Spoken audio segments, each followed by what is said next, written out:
everyone, welcome back to my Let's Play, Part 5 of 428 Shibuya Scramble. And we're going to start with Minorikawa, so let's get right into this.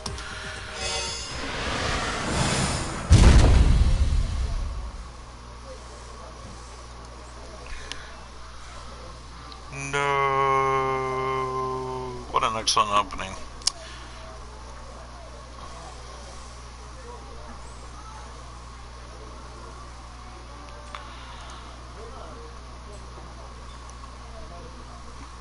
Okay, here we go. No. Minorikawa's cry of despair echoed throughout the cafe. His laptop monitor stared back at him, black and empty. Don't you die on me, buddy! He jabbed his finger sharply at the screen. But the computer gave no response, looking well and truly dead. What the hell? Minorikawa pounded his fist on the table.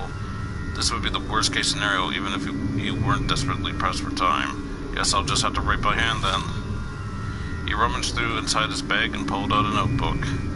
I can still do this, he shouted, doing his best to psych himself up for the task ahead. I will still do this. Excuse me, sir? The waitress appeared timidly beside him.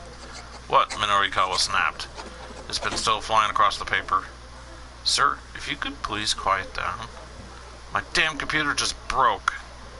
I'm allowed to scream or two. Minorikawa was in no state of mind to be quiet. If it weren't for the deadline he was racing to meet, he'd probably have gone on screaming until he passed out. Your computer is broken, you say? The waitress peered at the monitor. Yeah, look. It just suddenly stopped displaying anything. Could it be that... the battery is just dead. Minorikawa sat bolt upright. That's it! That's what I said from the beginning, or not from the stream, but the ending of last stream.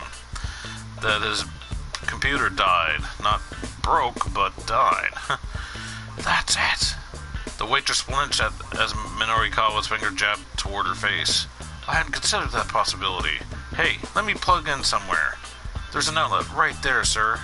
She pointed at the outlet by Minorikawa's feet, making no attempt to hide her exasperation. I like her face there. It almost kind of looks like the troll face. Minorikawa, well, except, you know. Minorikawa plugged in the power cable and the monitor sprang to life as normal. So, now... I don't know why I'm yawning. It's only 5:10 p.m. So, now that that's sorted, would you please be quiet, sir? Don't talk to me, you're interfering with my writing.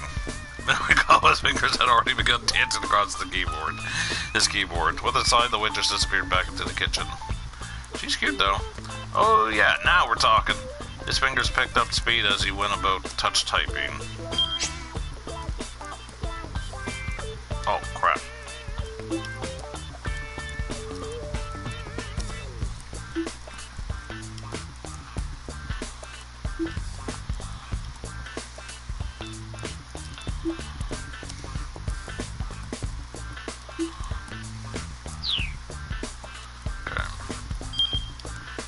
Square is what I want to hit. I hit the touchpad.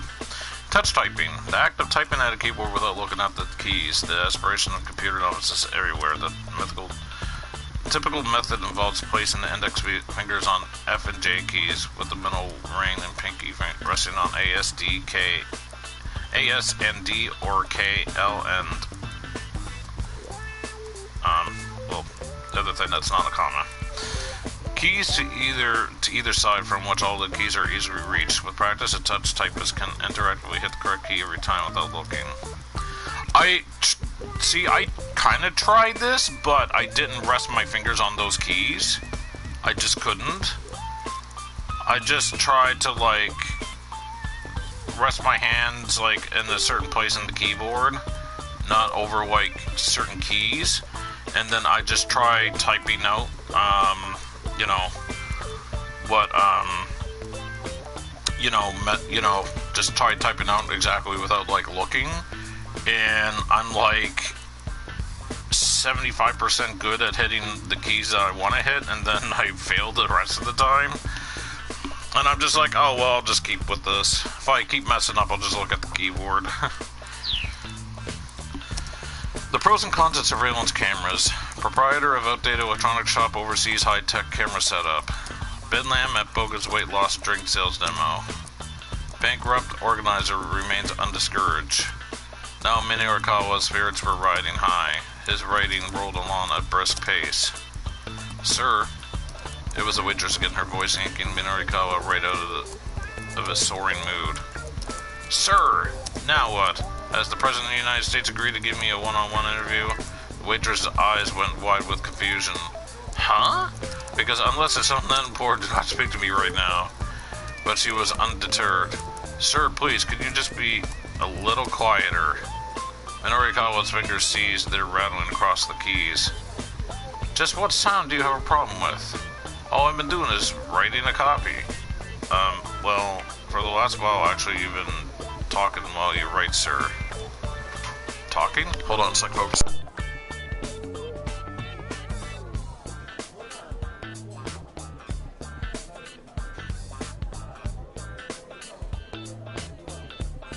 Sorry about that, folks.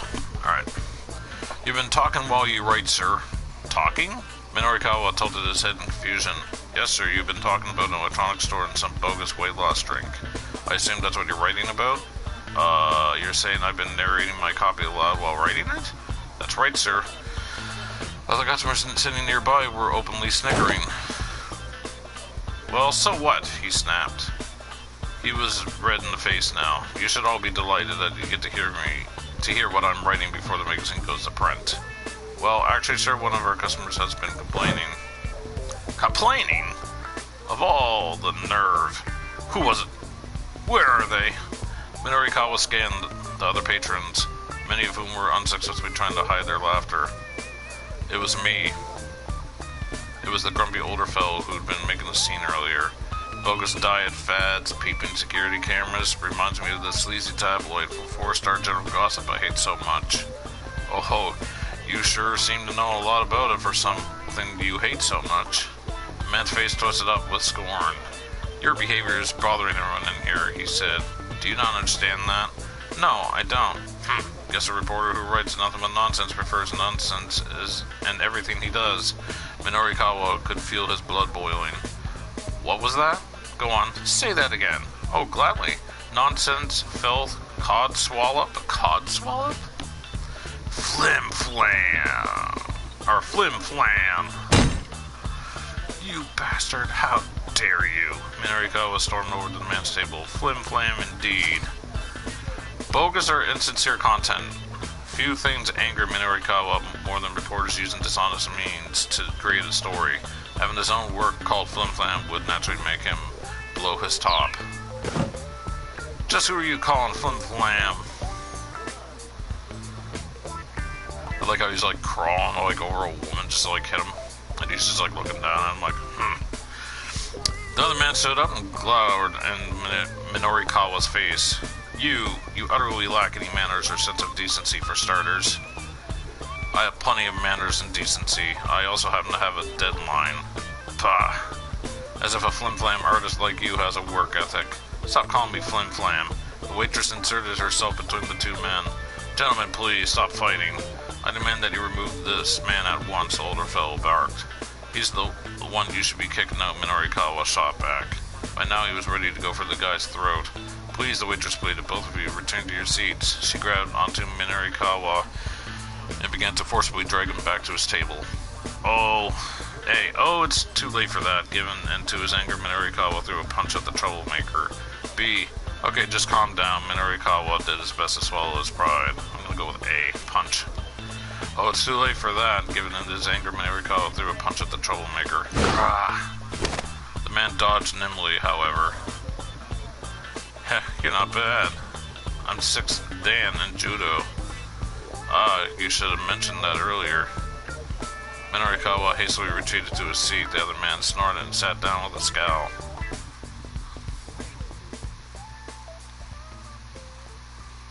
The needless interruption just when he'd finally gotten into writing mode had all but killed Minorikawa's motivation. He decided he needed to take a breather. He turned to the waitress. One spaghetti Napolitan, please? What? Spaghetti Napolitan.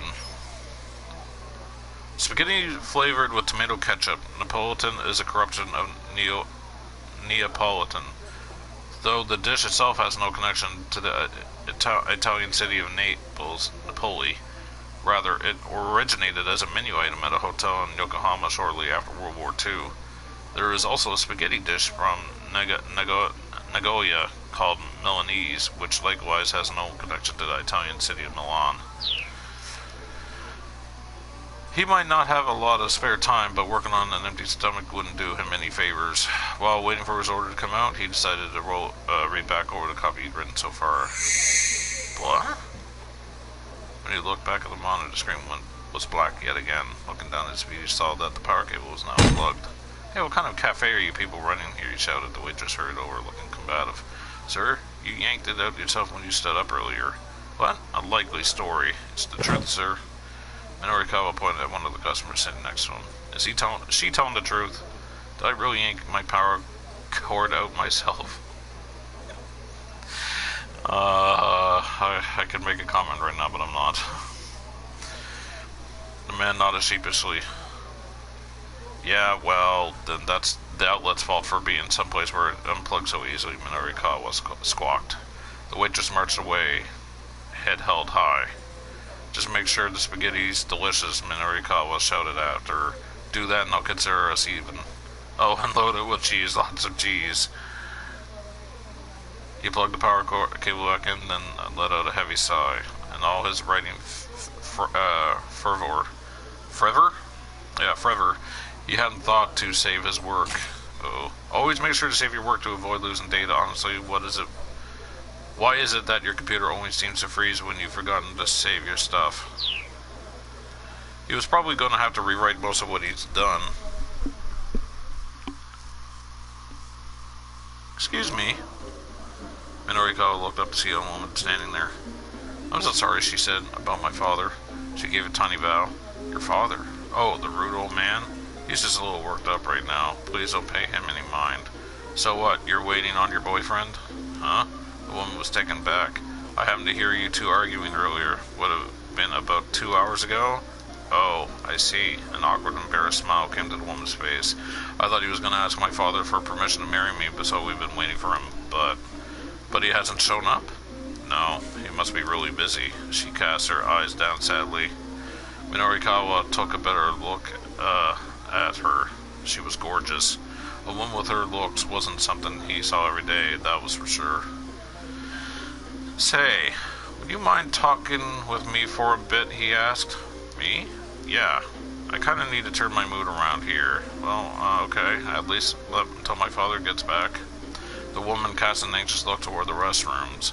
What's your name? Rumi. She sat down across from him.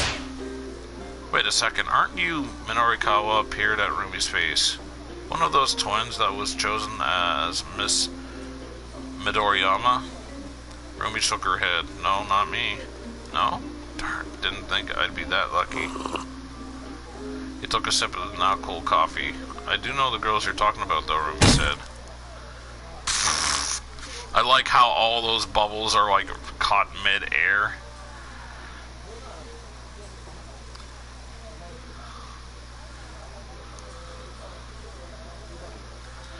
Minorikawa spat out his coffee in surprise. Rumi squeaked in alarm as the spray splattered her face, but Minorikawa leaned in unconcerned. You mean it? You really know them? Yes, Rumi replied. You're talking about the Osawa twins, right? She got out a handkerchief and wiped the coffee from her face as she spoke. Osawa, huh? Minorikawa glanced down at the project proposal on the table. Sexy Square, twins shared top prize at local university beauty contest. Midoriyama Academy, Maria and Hiromi Osawa. Yes, that's it, the Osawa twins. I actually won Miss Midoriyama myself a few years ago. This year I served as one of the judges. Minorikawa adopted a self-satisfied pose. Guess I really was born under the right sign to be a freelancer. The leads just come to me. Sure, Rumi muttered. Okay, let's talk basics then. Tell me what you know about these girls. Well, I don't really know them personally. Rumi continued to dab at the coffee on her face. But now that you ask, I do remember hearing that they entered the contest separately. Wait, separately? Now Minorikawa was a bit confused. Yes, that's right.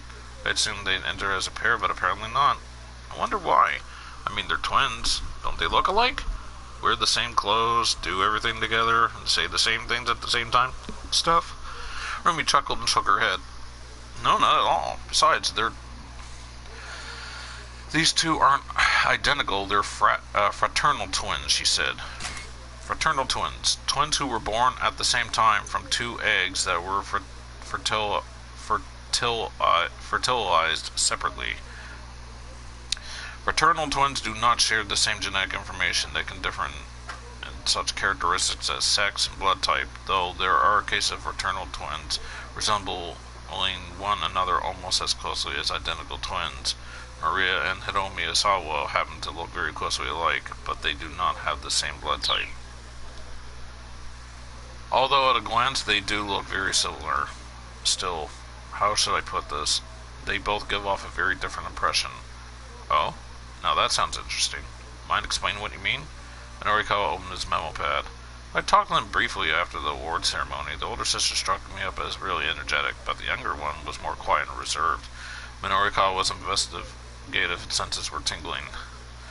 I wouldn't figure a shy girl would want to enter a campus beauty contest. I suppose not, no. Yeah, I don't suppose you've got anything juicier, Minorikawa asked. Rumi frowned. Would you like to just go ask them yourself, she said. They don't live very far from here. Whoa, hold the phone. Minorikawa could hardly believe what had just fallen into his lap. The advance info on the project proposal had mentioned the girls were students at Midoriyama, but haven't given an actual address. If he could talk to them directly, now that would be pay dirt. You know where they live? Well, not exactly. I just heard that they lived in Shoto. Aha, Shoto. That wasn't far away. A car or motorcycle could get there in almost 10 minutes. That'd be quicker than going to Midoriyama Academy, and he'd be able to meet with the girls themselves.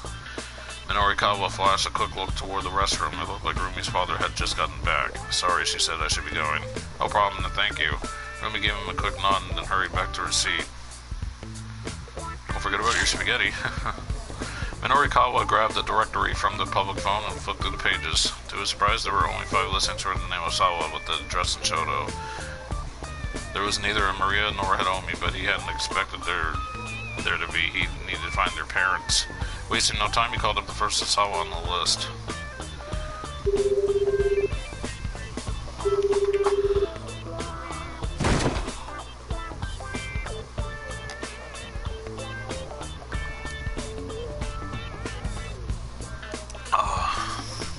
Bingo! Minorikawa couldn't help but pump his fist in excitement. You got in the right place on the first try. He got in the right place on the first try. Way to go, me! He committed the house number listed in the phone book to memory. Just when the waitress reappeared with a disgruntled expression, Minorikawa's order of spaghetti Napolitan. Here you are, sir. Oh ho!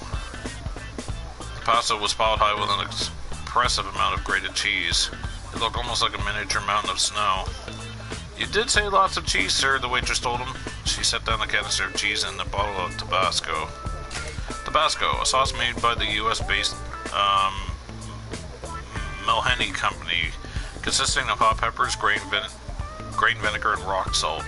Known for its distinctive spiciness, it can make spaghetti and pizza quite tasty with the addition of just a few drops.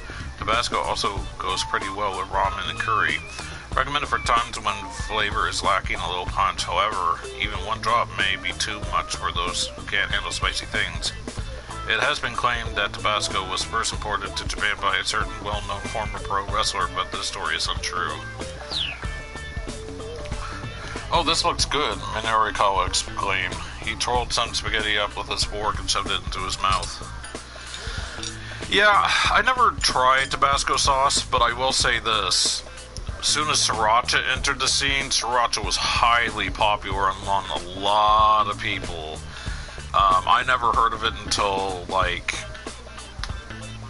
2012-ish.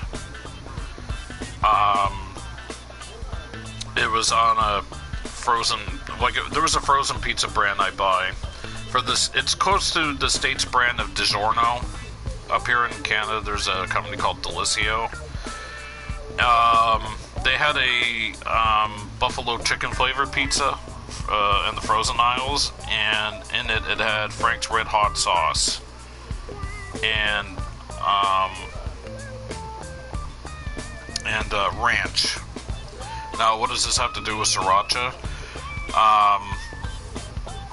Well, it doesn't have anything to do with sriracha, but I just put sriracha on there just to, you know, see if I could make it hotter, and I don't know, just never really turned out all that good. I never really put sriracha sauce on, well, pizza before. I just thought maybe I could, you know, make it hotter, but I don't know, it just didn't taste all that well on a pizza, sriracha sauce. But anyway, then I tried sriracha sauce on something else. I can't remember what it was, and I liked it, and I continued eating it with that until it was gone.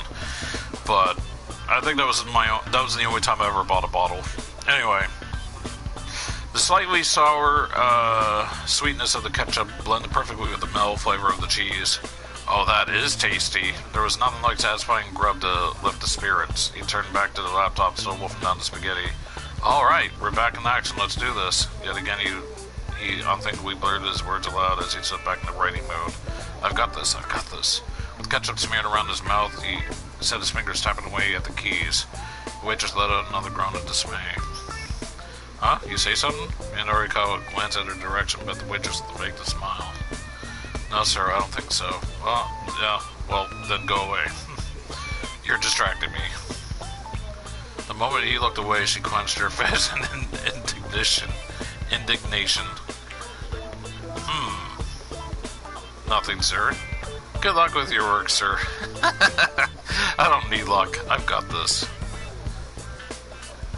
Eyes jumping back and forth between passing and computer, Minorikawa got to work on his copy once more. Before long, he was oblivious to every sound in the cafe around him.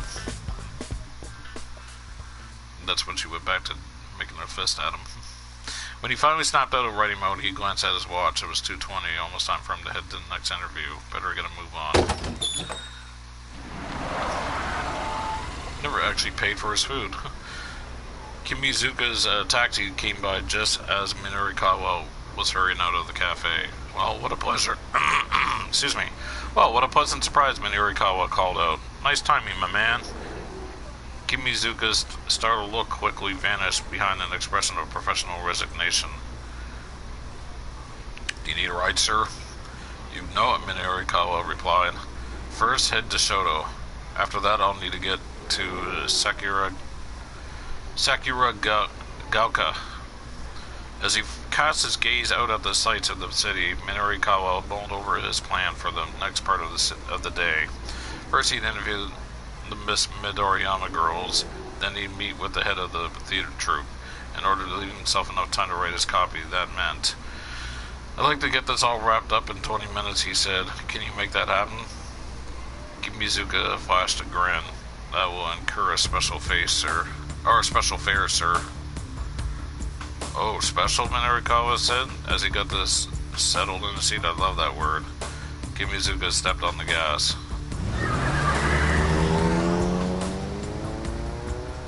Shibuya was a town of contrasts. It was a town of young people, unpretentious, energetic. The Scramble intersection and Center Guy perfectly conveyed that vibrancy. However, if one turned right at the 109 building headed down Bukamura Dori, the town's whole atmosphere changed. Shoto was one of Shibuya's, indeed one of Tokyo's most upscale residential districts.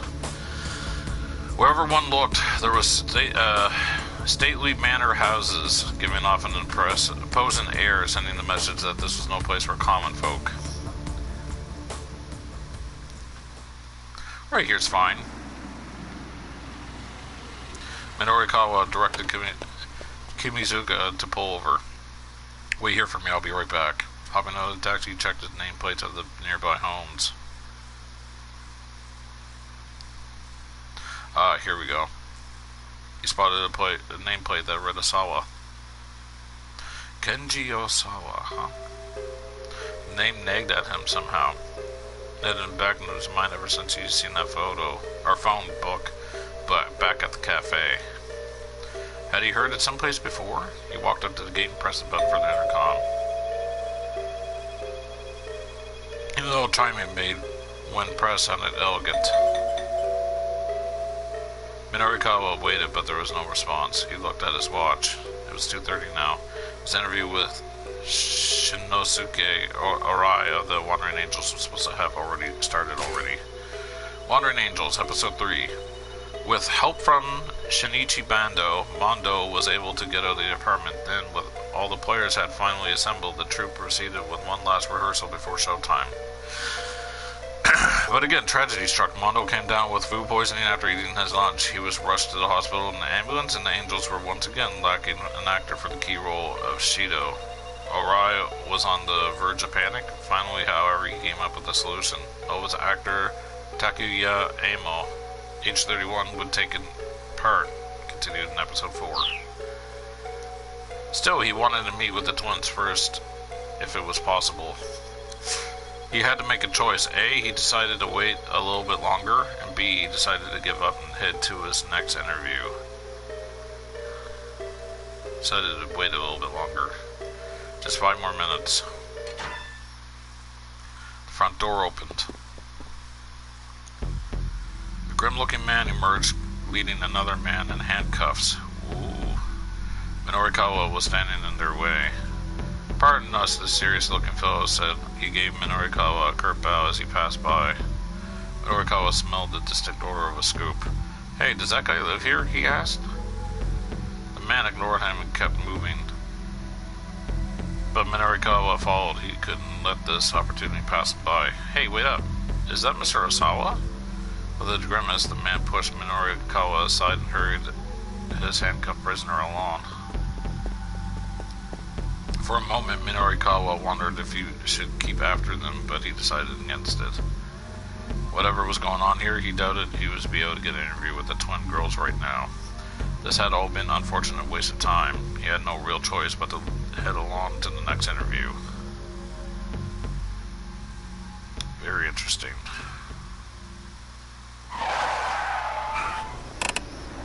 Seems I appeared to choose right because we're still going into this. A few minutes later, the rear tires skidded sharply as the cab came to a stop beside a different curb. The trip from Shoto to the theater in Sakura-gaoka had taken almost no time at all. "Here we are, sir," Kimizuka announced. Wow, that was fast. Still, Minorikawa was at least 5 minutes behind schedule. He hoped he'd still be able to get the interview with us. Oh, that dude. Okay, keep out. Soon as I mention things are going well, this happens. Alright.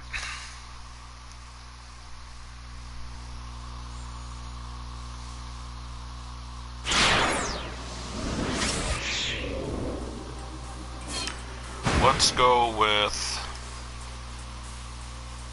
kind of want to go with Osawa now. Let's go with Osawa. So I'm very curious of why he was in handcuffs. I do not want others intruding into my domain. Accordingly, I do not intrude on others. That is how I've lived my life. That is how I forged my sense of calm. But something has begun to drive me mad. The boundaries between myself and others have started to collapse. I don't like it. I don't like it at all. I will become something other than myself. And that is one thing I fear I could never bear. Oh no, you don't. Kajiwara tackled Tanaka as he strode toward the door. The two men collapsed in a heap in the front entryway. "Hey," Tanaka barked, "what are you doing?" "Hold still." Kajiwara ran his bug tracker over Tanaka's body. He began beeping loudly. Aha! Kajiwara pulled off Tanaka's necktie clip. It's a listening device. Tanaka's face went pale. "Where did you get this?" Kajiwara demanded. Well, Tanaka trailed off into silence. I gave it to him. It was AI who had appeared on the second floor landing. You were listening in? Osawa asked brokenly. Ma'am, Kajiwara said, would you mind explaining this? For once he seemed deadly serious. I was barely able to hear a thing. That's what I get for going with something so cheap. AI held out a dangling earpiece. When and where did you get that? Earlier today, when I left to do some shopping. And why did you plant a listening device on Mr. Tanaka? Kajiwara asked. That's what I want to know, Tanaka chimed in. Why would you do this, Miss Osawa? He was trembling. You were outside emailing someone earlier, weren't you, Mr. Tanaka? I saw you from the window. Emailing? Kajiwara looked into Tanaka's face. AI nodded. He came back into the house shortly afterward, and I asked him where he'd gone. And what do you think he said? She was practically gloating, playing to her little audience. She began stalking down the stairs. He said he'd gone to check on something at the lab, despite the fact that he was out in the yard there fiddling with his phone the whole time. So I figured if I bugged him, he might show his true colors, and... enough. Osawa cut his wife off. Tanaka had been emailing Hiromi. Of course he wouldn't reveal that now. I think I get what happened here, Kajiwara interposed. He folded his arms. Your wife thought Mr. Tanaka was in contact with the kidnappers. Yeah, he was. They just don't realize it. And so she planted a listening device on him. The detective peered at Tanaka. Who were you emailing, sir? Yes, that's right, AI chirped. Show us your phone, Mr. Tanaka. Let's see what you were really up to. Or is there some reason you don't want to show us? Osawa started to panic. If the police checked the cell phone, they'd find the emails from Hiromi. And if the kidnappers somehow found out about that, Maria's life would be in danger. But AI was still relentlessly advancing on Tanaka. AI, stop this. Darling? She turned to him in surprise. Tanaka was sending emails on my behalf, Osawa said. I asked him to do it. And just who was he emailing? It was... You need to think of a lie fast. It was me, it was someone from work, it was Pretty Honey. It was someone from work. But sir, Kajiwara was quick to butt in. Don't you have a computer in your study? Couldn't you have sent the emails yourself? The detective had to choose now of all times to actually be perceptive. I do, but my computer was having problems sending an email. I'm not sure what the issue was. Look, the point is there's no reason to worry about Tanaka's emails. There just isn't.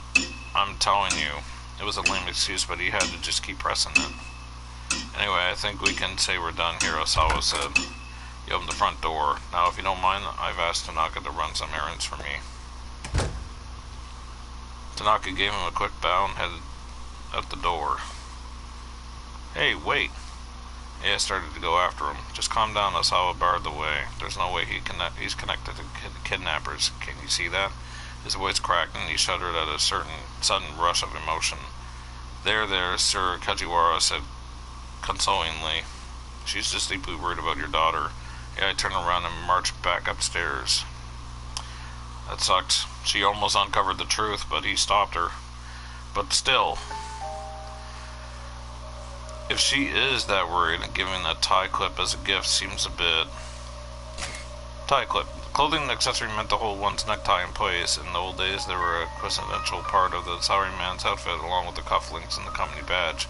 Recently, tie clips have come back into vogue with some older men, now more frequently referred to as tie bars. I like tie clips more than tie bar. Kajiwara's muttering trailed off. What do you mean, Osawa asked. Nothing. Not important. The detective waved a hand dismissively, but there had been a definite note of suspicion in his voice.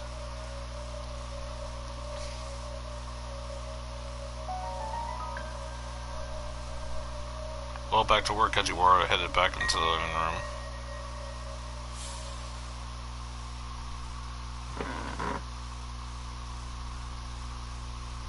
Osawa returned to his study and sat in front of his computer.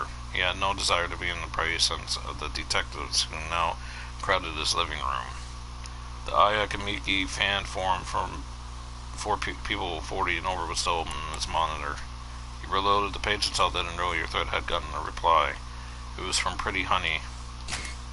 Pretty Honey, username of someone who posts regularly on the Aya Kamiki fan forum, seems to know a lot about agriculture and the police, as evidenced by statements such as, if the world were a farm with 100 people, as well as a tendency to post to another site called the 87th Precinct Telecommunity. Incidentally, Shibuya Kano's girlfriend, Rumi, also posts on the 87th Precinct Telecommunity from time to time. She has had several massive arguments with Pretty Honey there, with the latter criticizing the police for not doing their job, while Rumi insists that police work is very difficult and deserves more credit. Shibuya Kano, 1410. Okay. It was Pretty Honey, a regular contributor to Osawa's threads. I'm opposed to the idea of Aya Kamiki expanding to America. She should be able to enjoy the success she's earned in Japan without having to struggle overseas. Aya has done so much for us, I'd like her to keep supporting Japan forever. The message was festooned with the sort of emoji icons that a young girl might use. Pretty Honey claims to be a 19-year-old female college student. Although the community was meant for Aya Kamiki fans 40 and over, the settings allowed anyone to post there. The only young woman among the members, however, was Pretty Honey. The thread continued. By the way, have you tried the Aya fortune teller yet? There's a link below. Fortune telling, huh? Fortune telling, the practice of determining a person's future luck or life events using cards, horoscopes, and other methods of divination. Most people believe such prognostication that when it foretells something good, and don't believe it when the outlook is bad. That's about as much faith as fortune telling as someone should have.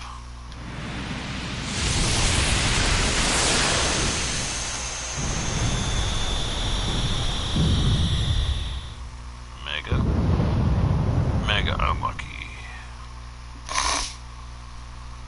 Yeah, I don't believe in fortune telling.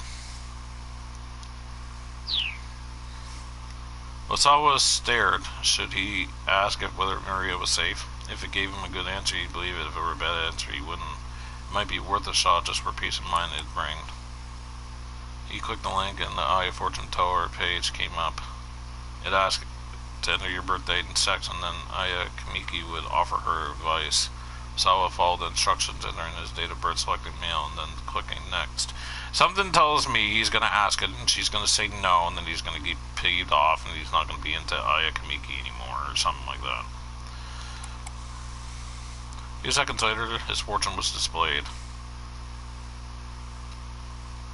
You're a very work-minded person. He hoped for some insight on Maria, but instead it was just a write-up about his personality. You'd never be able to get by without the devoted support of those around you, but you probably don't realize that, do you? It's a big mistake to think you can get through all life's challenges on your own. There's nothing cool about being ignorant. If you don't get over your indifference to the world might start to harbor quite a grudge. Find a way to connect more deeply with the people around you and start living a better life before it's too late. Just do that and you're sure to have a wonderful future ahead. Famous people who got your result: Shinosuke Arai. Shinosuke Arai, the head of the Wandering Angels Theater Troupe. He has an interview appointed with the Minorikawa at 2:30 this afternoon. Sawa couldn't help but feel that the advice was painfully appropriate. He went back to the forum and replied to Pretty Honey. Nice to hear from you again, Pretty Honey. I definitely know how you feel about Aya Kamiki being ours. Still, I'm confident she's got what it takes to preserve and succeed in America. And if she does fail, well, all of us in Japan will be here to welcome her back all the same. Guess this voyage to America I've concocted just has me a little worked up. Osawa clicked post and leaned back in his chair. Mr. Osawa! Mr. Osawa! It was Kajiwara shouting from outside the door. First the toilet, then lunch. What is it now? There's been a development in the case. Please join us in the living room. We have important matters to discuss. Kajiwara had his detective face on.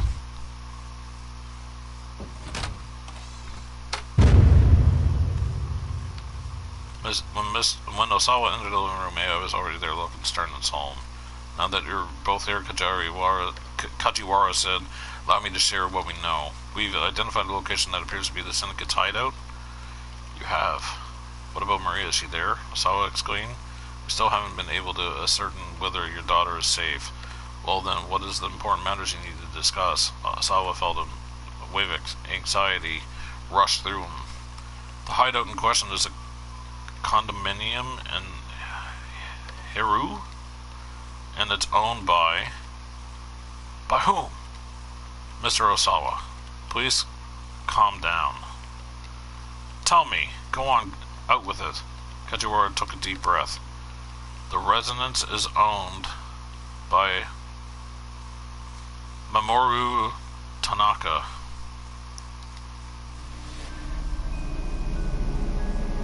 Osawa was speechless. He couldn't process what he was hearing. Tanaka? Lies, AI shrieked. Just what are you implying? That Mr. Tanaka is the kidnapper? Where's your proof? With all due respect, ma'am, weren't you suspicious of Mr. Tanaka yourself? I suppose, but you did go as far as stick a listening device on him. Flustered, AI withdrew into a vacant silence. The sudden ring in the phone startled everyone in the room. Was that Tanaka? No, it couldn't be. There was no way. The phone was wiretapped. The detective wearing the headset nodded to Kajiwara, who in turn motioned for Osawa to pick up. Hello? He said cautiously. Ah, hello. Is this the home of Maria Osawa? The voice was not Tanaka's. Osawa didn't recognize it, but the veil of despair that hung before him thinned slightly. Is this the home of Hiromi Osawa? This time the man on the phone used Hiromi's name instead. Yes, that's right. The caller immediately hung up. Uh-oh. As Osawa stood there dumbstruck, Kajiwara gently took the receiver and hung up the phone. One of the detectives addressed Kajiwara. We traced the source and called to a cell phone. Also, we pinpointed the base station used. Informed Director Kuze so he can prepare a team just in case. Just in case, Osawa asked. What do you mean by that? Kajiwara frowned slightly. Just because this is a kidnapping case doesn't mean that every phone call comes in from the kidnapper. We'll look into it, of course, but... Ah, I see. Besides, right now, confirming Mr. Tanaka's whereabouts takes priority. Don't you agree? Osawa nodded. So why don't you call him, the detective added. I'll do it. AI got her cell phone out and dialed up Tanaka. Where was Mr. Tanaka headed? Kajiwara asked. He eyed Osawa keenly. A, to work. I sent him to pick up some documents. B, I don't actually know. Even leaving out the part with Hiromi, that was still the truth. If Tanaka was behind the kidnapping, Osawa knew he ought to tell the police about the blue minivan and the emails from his daughter. But part of him still trusted Tanaka deep down, but he couldn't bring himself to reveal it all. We have investigators en route to Tanaka's condominium, Kajiwara said. Let's wait for them to report in. We have investigators en route to Tanaka's condominium, Kajiwara said. Let's wait for them to report in. On the far side of the room, AI squawked in frustration. Despite several attempts, she hadn't been able to get through to Tanaka. Kajiwara's phone rang and he pulled it from his pocket.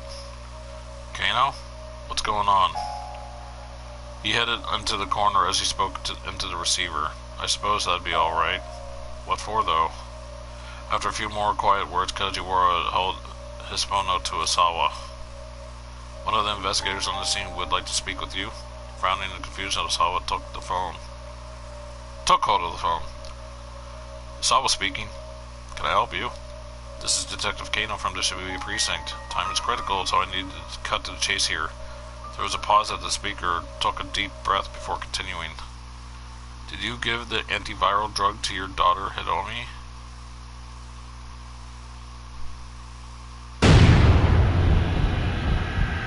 What? Asawa was so startled that his voice caught in his throat. What are you talking about? Antiviral research was top secret. How did some detective from the Shibuya precinct know about it? 1420. Okay. Asawa was bewildered. I'm the one asking the questions here, Mr. Asawa. Did you give the antiviral drug to your daughter, Hiromi? I'm not sure I understand the question. I know what this syndicate is really after, Mr. Osawa. Osawa's mind went blank when he heard what Kano said next. He could give no reply. Mr. Osawa, the detective continued after a moment. Is everything alright? Without really thinking, Osawa hung up. They were after the virus? Did he mean the UA virus kept at the lab? Wait, hold on.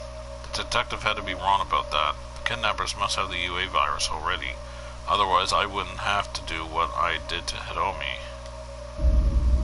Do not look away. These are your crimes. At last, Osawa understood what those emails from A were all about. They were a preview of the tragedy that was yet to unfold. The kidnappers probably meant to start the main event soon. It might already be too late to stop them. Mr. Osawa, Kajiwara asked. Are you alright? The detective gazed with concern into Osawa's ashen face. Bracing himself, Osawa spoke up, his voice hoarse and dry. A killer virus is about to be unleashed in Tokyo, and I know who's responsible. It's me. The sudden confession caused the detectives on site to stir like a hornet nest. Please arrest me. Feeling the weight of his crimes crushing down on him, Osawa dropped his gaze to the floor. He held out both his wrists. I'll tell you everything down at the station, he said. Anything you need to know?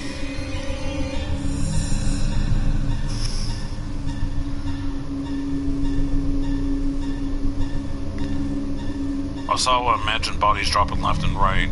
There were limits to what would be cured for the small stockpile of antiviral his lab currently contained. If they were unable to quarantine the infected in time, then Shibuya, no, all of Japan might be engulfed in a pandemic that the drug could never stop. Pandemic, a massive outbreak of a particular infection or on a regional or global scale. In 14th century Europe, a massive cholera outbreak is said to have killed 2/3 of the population. And the Spanish flu outbreak in the early 20th century killed at least 25 million people worldwide. Given modern advances in transportation, some researchers are of the opinion that the global risk of a pandemic is higher than ever before.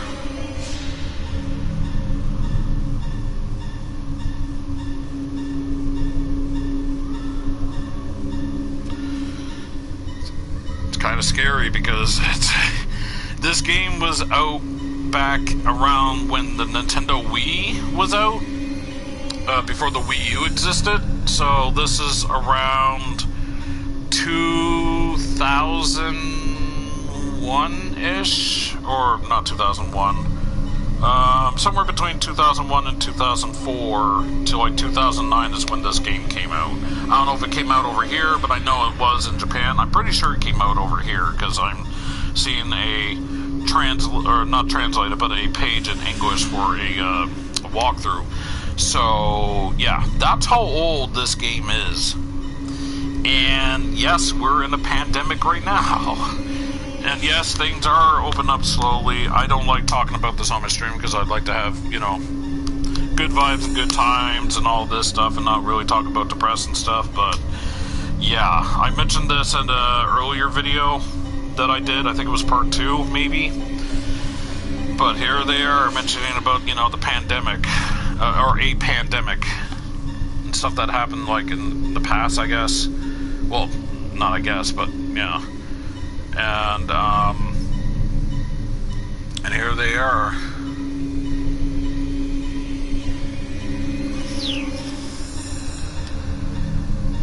He could only hope that his complying with the authorities might help stop the spread of the infection before it was too late.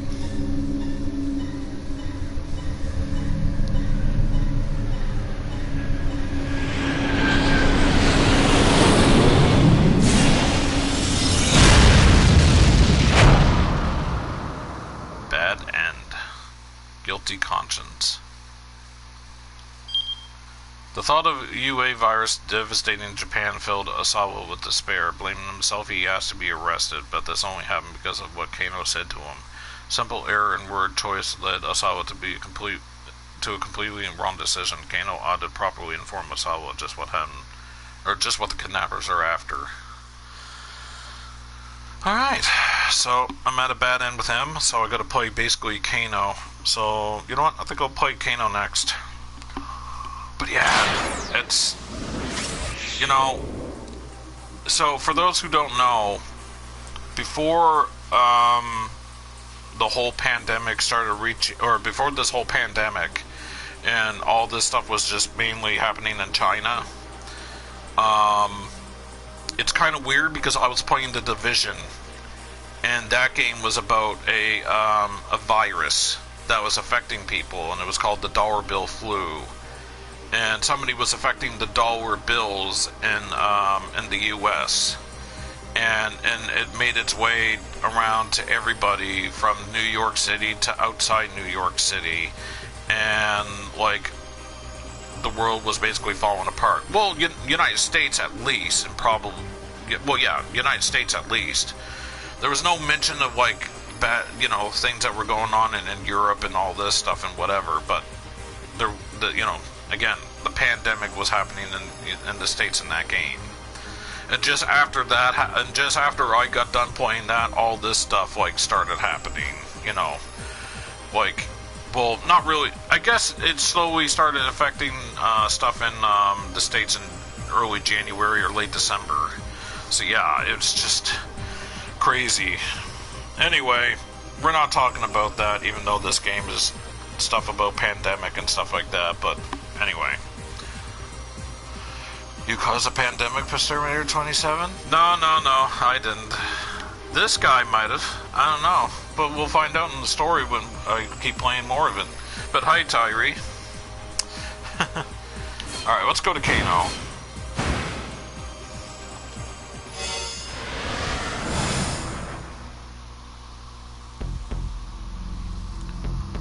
How was my day?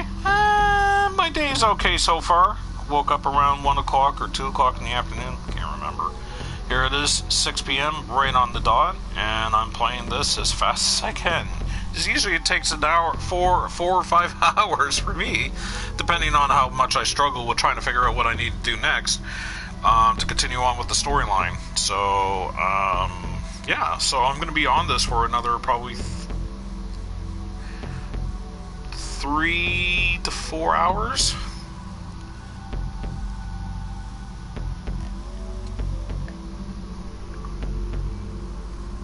Oh yeah, that's good stuff. Oof. But yeah, my day so far is not bad.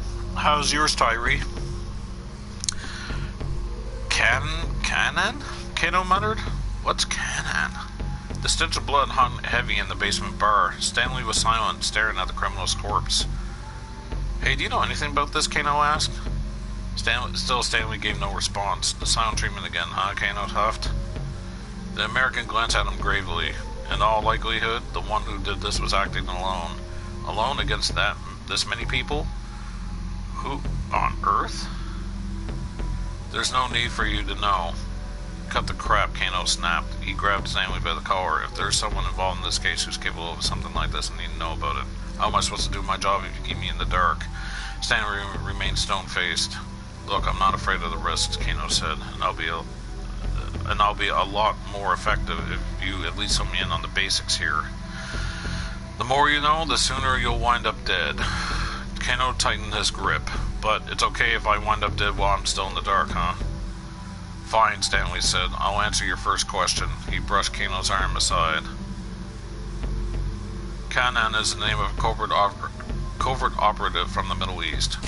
Covert operative. In simple terms, a type of spy that infiltrates hostile territory to carry out various Is that an E?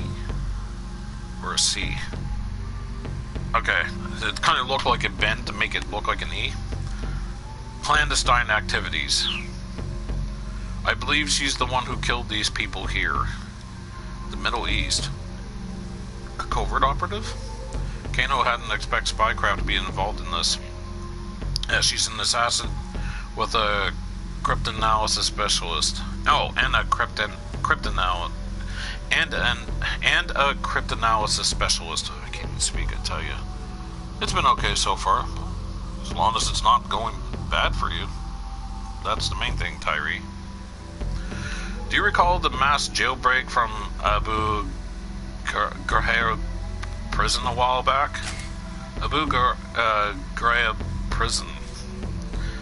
A prison in Iraq, west of Baghdad, under the Hussein government. It was an internment facility for political prisoners, but following the Iraq War, it was used by the U.S. Army to house prisoners of war. In April 2004, photographs of detainees were being tortured by U.S. soldiers were released, causing a massive scandal. President Bush later made the decision to have the facility demolished. Cannon was the one who provided the intel the escapees used to get out. Kano was at a loss for words. The case was suddenly starting to seem a whole lot more sinister. Whoever this Cannon was, she's apparently killed nearly a dozen people with only a knife. She was clearly no one to trifle with. Just what kind of individual were they dealing with here? You could scarcely imagine. Once again, Kano surveyed the crime scene. Each of the murder criminals had his throat slit. From the look of the deep, clean cuts, the killer hadn't hesitated in the slightest. Okay, so then the connection... So then what connection does this Cannon have with the mastermind behind this kidnapping?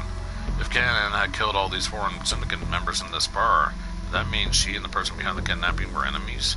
Or perhaps she and the kidnapper were working in concert and she carried out these slayings as part of some plan to get rid of some loose ends?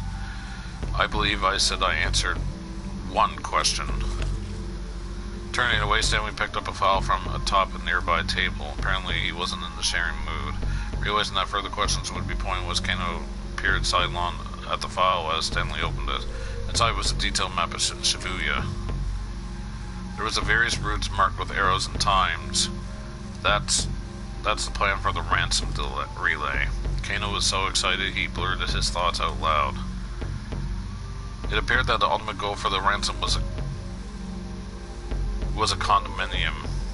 The address and the time 1420 were written in red ink. Kano put an immediate call to his investigation task force to relay the information. The final destination is Ground Hill, number 405 and Hero 534, Shibuya. Message.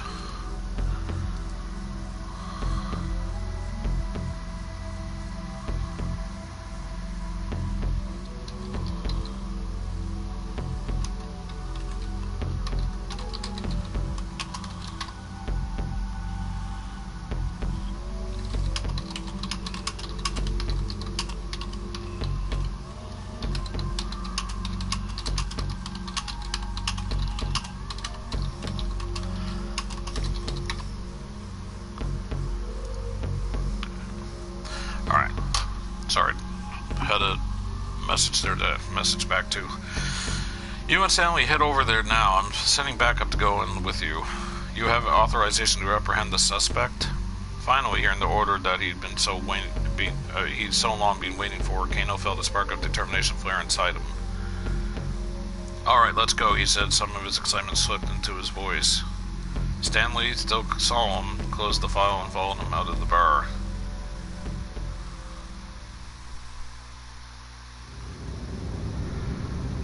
Stanley drove along Inokashira Dori toward Heru, where the finish line for the ransom relay was located.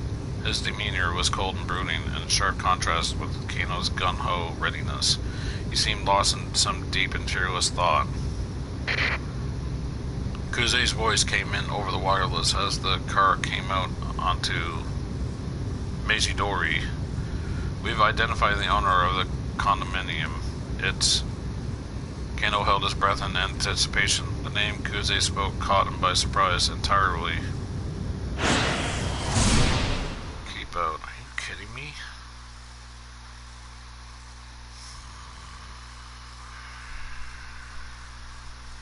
That doesn't really make a whole lot of sense.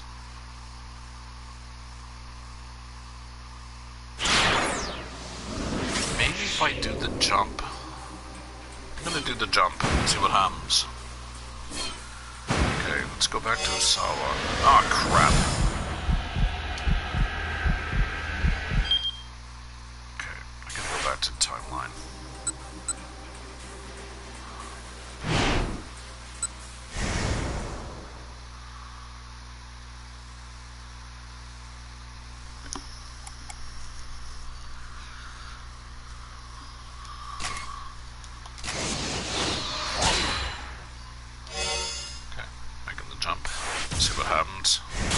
There we go.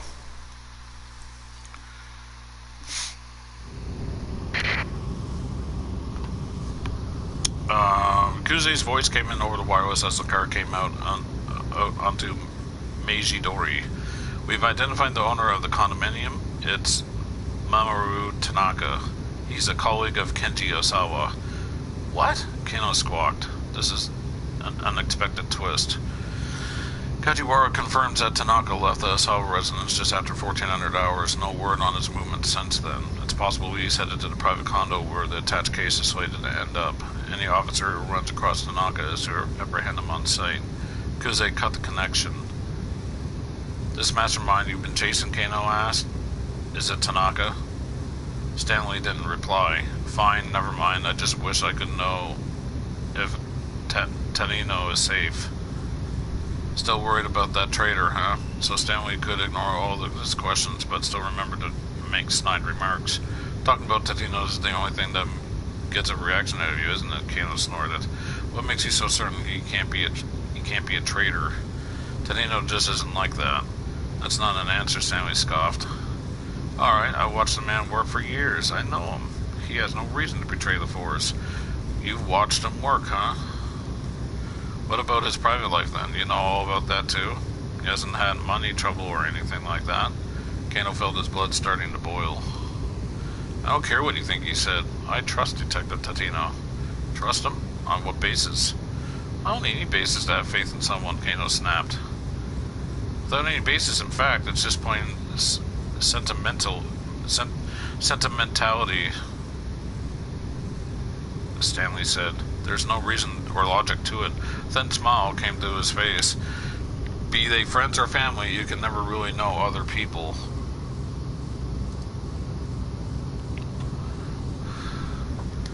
The only person you can trust is yourself. Kano had no response for such an emotionless statement. He looked away. He and Stanley were just plain incompatible. It seemed like no amount of talking would let them get through to one another. Never take anything at face value, Kano. You start trusting too much, you're basically as good as dead. Kano just stared out the window.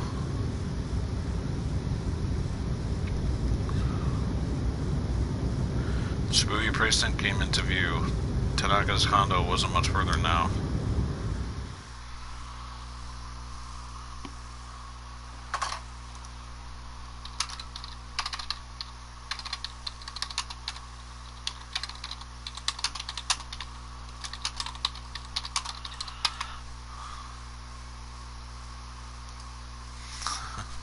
They were outside of Tanaka's condo now. Over there, Stanley said, keeping his voice down.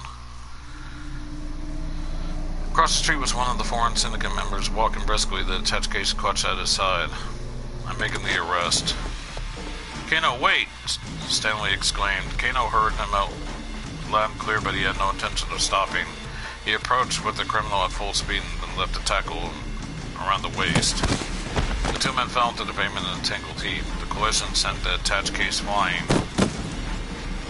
Kano's eyes tracked the case for a moment too long. He was caught off guard when the man threw a punch at him. The blow caught him right in the jaw, snapping his head back. For a moment, Kano saw stars as he shook off the impact. The man sprang to his feet and sprinted away in the direction of Stanley's car. Stanley, Kano shouted. Grab him. Get the case. I'm gonna go say grab him. Grab him, but Stanley ignored the man and instead went for the attached case. Oh, come on, really? Kano had no choice but to pursue the perp himself. He hadn't come this far just to let the crooks get away now. Suddenly, the fleet man skidded to a stop. Several cars had pulled across the road ahead, and detectives were pouring out of them. His escape route cut off, the criminal reassigned himself to capture. While Kano helped make the rest, several of the other detectives broke into Tanaka's condo.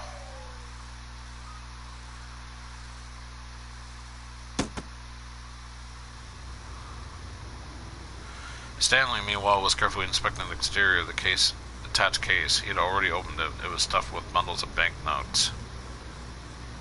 The 50 million yen ransom was back in police hands. This is a decoy, the American muttered under his breath. I wonder where. His words trailed off, but Kano had heard them. What did you expect? The detective demanded. Samples of that new drug in there? As usual, Stanley gave no reply. The look on his face, however, told Kano he'd be being right on the mark. Some of the backup team emerged from Tanaka's condo. Kano turned to them, feeling a sudden surge of anxiety for Maria. What's the situation in there, he asked. They told him they found no one in Tanaka's rooms, so the hostage status remains unknown and the main culprit had evaded capture. This case hadn't been solved. In fact, it was still unfolding in the worst way conceivable. And still, Stanley remained focused on the attached case, pondering it with a thoughtful expression. Look, Kano told him, I'm going to request that I be returned to my normal duties. Maria still needs to be rescued, and I still need to find out what happened to Hiromi and Detective Tadino. For once, Stanley actually responded. Hiromi? Yes, that's it. It makes perfect sense that they have her carry it. Huh? What do you mean? This whole attached case relay was a fake-out. Whoa, slow down, Kano said, wishing he could calm himself with his words. Explain what you're talking about. Somehow the kidnappers made contact with Kenji Osawa and got him to have Hiromi carry the drug separate from the ransom. Wait, you're saying that Hiromi brings them the drug? Stanley nodded. The case handoffs were a sort of camouflage, a way for them to keep the police distracted from their real goal. Kano nodded. It had indeed felt like the case relay was a decoy, an attempt to buy time. If the syndicate were after something else entirely, that would explain why so many of their actions had appeared to make no sense. So, Kano asked, what sort of drug is this? Why would they go out to such lengths to get their hands on it? It's an antiviral, Stanley replied after some hesitation. A way to cure people infected with a very particular virus. What virus are we talking about? It's called UA. Kano never heard of it. Still, you could imagine the possibilities. Suppose this UA was something like the Ebola virus. Discovered in Sudan in 1976. Infection caused Ebola hemorrhagic fever, resulting in a high fever and massive bleeding throughout the body. At present, there is no vaccine to prevent infection, nor any drug to cure the disease after it manifests. Or perhaps HIV. Human immunodeficiency virus. HIV destroys the cells that are essential for regulating cell-mediated immunity, considerably reducing immune response. This effect can result in infections that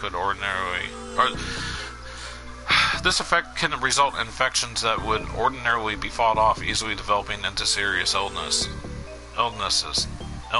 Yeah. There are various treatments, but as of yet nothing that would eradicate the virus completely. There are various treatments, but as of yet nothing that will eradicate the virus completely. Okay. Even the all too familiar influenza. An infectious disease caused by influenza virus. Symptoms are similar to the common cold, but are much more severe, occasionally resulting in death. There are three main types of the virus, A, B, and C, and A and B cause a typical run of illness in humans. Neuraminidase is recommended as an effective inhibitor, but this merely elevates the symptoms and is not a complete cure. There were medicines that could treat all these diseases, but nothing that could cure them completely. Any drug that would do that would be worth vast sums of money. Kano, do you have any means of getting in touch with Mr. Osawa? Yes, I know one of the detectives stationed at his home. Check in with him ASAP. Find out whether or not he gave the antiviral to Hitomi. Kano suppressed a scowl. It looked like he wasn't done assisting Stanley yet. He got out his cell phone and dialed up Kajiwara.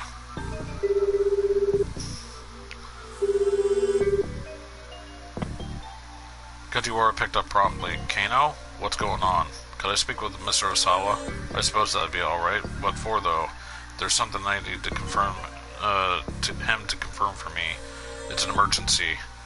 Alright, just make sure not to tell him anything about the investigation. Sure thing. After a while, a man's hoarse voice came over the line. Osawa speaking. Can I help you?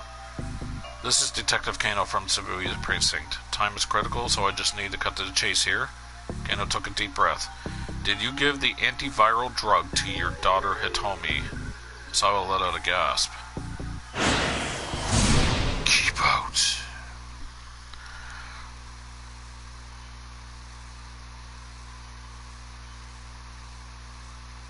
Alright.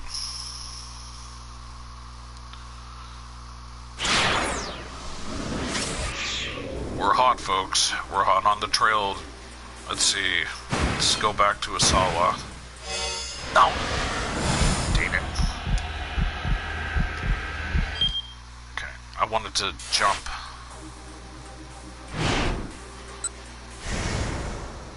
I gotta make another jump to the detective.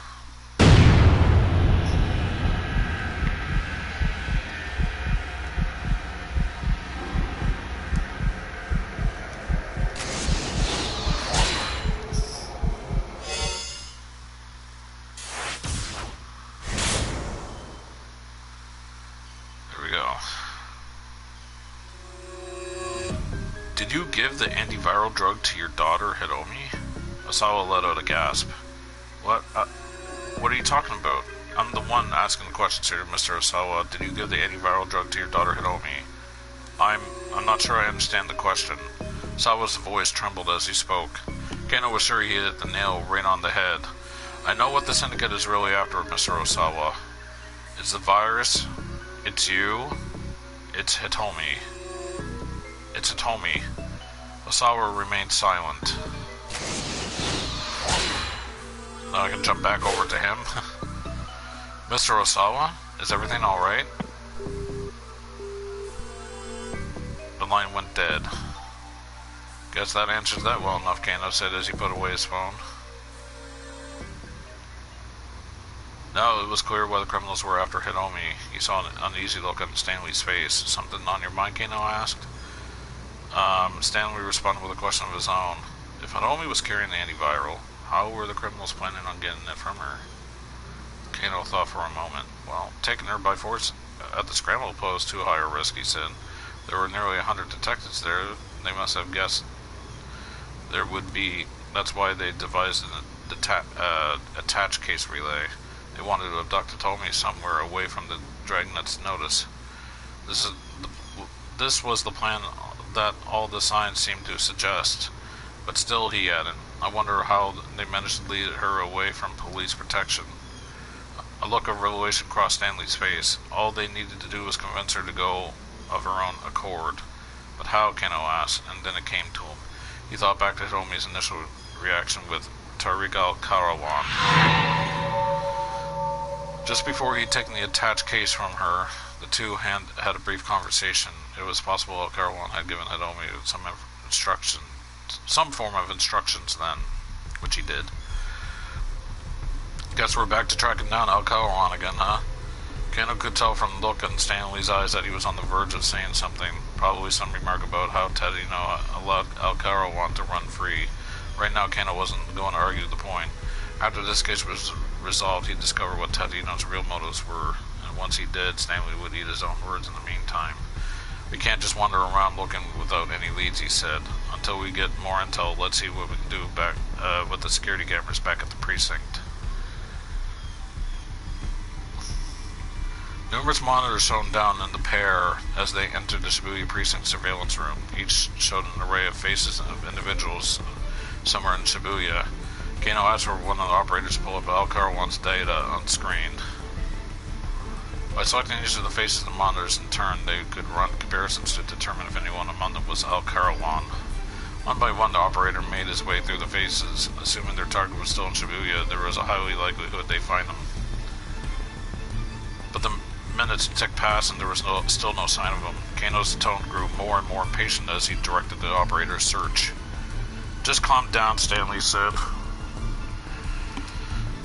He set a hand on Kano's shoulder. You keep wasting your energy when you don't need to. That's how I do things, Kano replied. I'm energetic because I care. He pointed out another face of the operator. Well, you're setting yourself up for a short life. With a sigh, Stanley sank into a nearby chair. My brother was like you. The American spoke so quietly that his words were barely audible. 10 minutes later, a man clad in black appeared on one of the monitors. The operator lined up his cursor. The comparison checked that it was Al Carawan.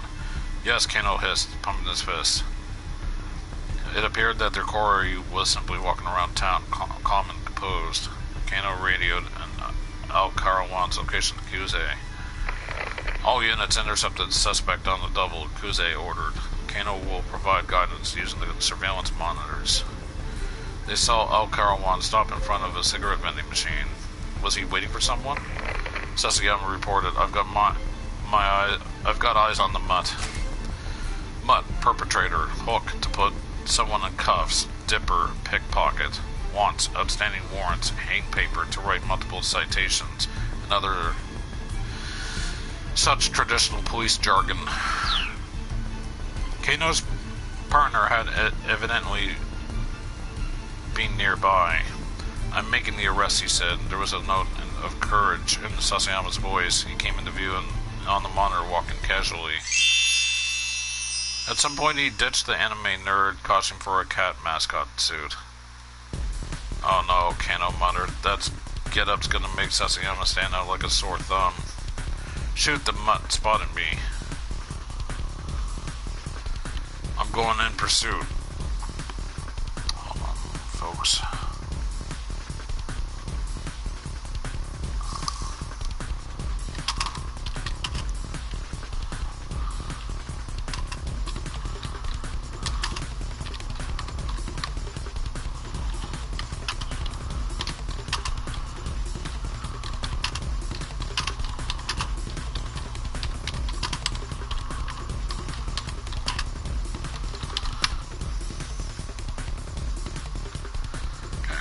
Sasayama slipped out of the camera's view. Whoa, what gives? Let go of me. You're Mr. Yanashita, right? Look, I'm sorry, but I really need you to return that costume. The voices came in over the wireless. It sounded like Sasayama was caught up in an argument with someone. Sasayama, Kano shouted as he behind the monitor. Kano, I need some help here. Requesting emergency backup. The line went dead before Sasayama could finish. Kano didn't have the faintest idea of what was going on, but obviously his partner needed him. He rushed out of the precinct.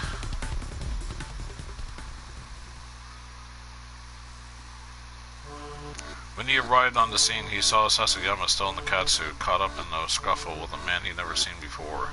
There was no sign of Al Carawan. Sasayama, what's going on? That's an excellent question, Sasayama replied. This guy just came at me out of nowhere. He sounded pretty riled up. Sir, I need you to return this costume. My boss was very insistent on that point. The man was panting with exertion, shouting into Sasayama's face. Was he the owner of the suit? What's the deal with that thing, Sasayama, Kano asked. I bought it at a variety store on Central Guy. Figured it'd be a perfect disguise. I didn't steal anything. Sir, I'm telling you, you need to give it back. And I'm telling you, you got no idea what you're on about. Sasayama stamped his foot. I realize that you're not Mr. Yangishida. This isn't the issue. I just need you to return that costume. Alright, sure, I'll give it to you. I just need it a little longer, so let go of me. I can't do that, sir. I need you to get out of that suit right now. Yeah, I get that, buddy, but no can do. It's like I told you before, the zipper on this thing's snagged. Kano watched as the argument descended further and further into absurdity. Meanwhile, Al Karawan was getting away. This was ridiculous. He turned to go in pursuit of the suspect. Kano, wait, Sasayama called out. Come on, help me out, man. Huh? Help me get this thing off. Now really isn't the time for this, Kano replied. I'm going after the suspect. Oh, I get it. You're gonna ditch me here so you can take all the credit for yourself. Whoa, what? I was this close to nabbing the guy. That arrest is mine to make, and you know it. It wasn't as though Kano couldn't empathize. If Sasayama hadn't been blindsided by this random stranger, he probably would have caught Aokarawan just fine. Alright then, Kano said. He reached for the zipper at the back of the catsuit. But as Sasayama had said, the metal fittings were snagged and refused to budge. Hurry up! I'm trying. There wasn't time to do this slowly and carefully. Kano yanked down on the zipper hard. Stop, the stranger shrieked in alarm. Don't be so rough like that. But if I don't, I'll never. You mustn't. If you aren't careful, you'll cause a malfunction. Malfunction? What the hell is this guy talking about? Kano got an ever firmer grip on the zipper and pulled again. Meow. He paused in surprise as Sasayama mewed.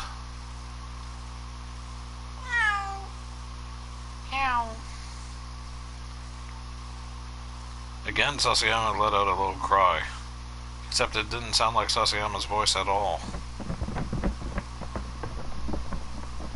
Guys, Sasayama said, there's something making a rumbling noise inside this thing. He sounded pretty alarmed. Uh-oh, said the other man. It has started. His face went pale. What are you talking about? Sasayama demanded. What started? The man hesitated, then seemed to come to a decision. Well, you see, this is no ordinary cat costume. Meaning what exactly? Our shop rented this unit out by mistake. Oh, I had no idea it was anything so horrifying. Not until the boss filled me in a little while ago. What's horrifying? You're not answering the question. The man's gaze grew hollow and distant. Cats, he said.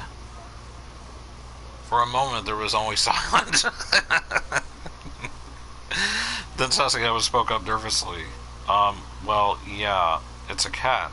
I know that already. No, you're not listening. This is a cat's. Like I said, I already know it's a cat. Anyone can see that from looking at it. No, not a cat. Cats. Costume as transmission system developed by Far East Costume Rentals High-Tech Department.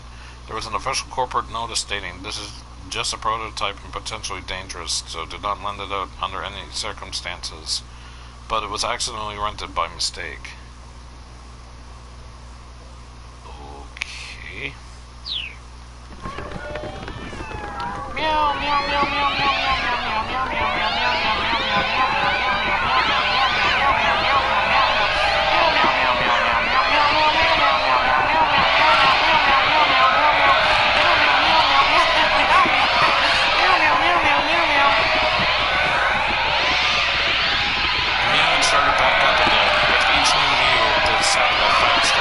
Soon it sounded less like a cat, more like a mechanism that was whirring about.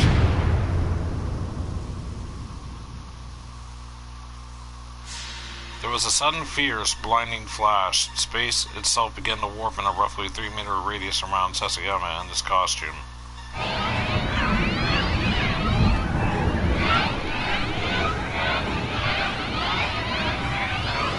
A moment later, Kano and the others had vanished.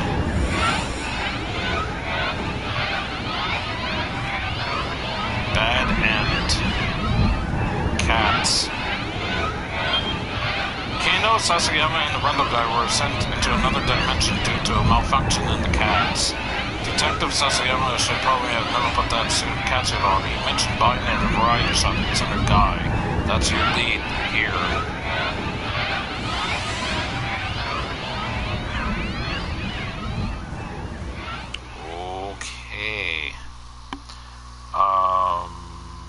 light.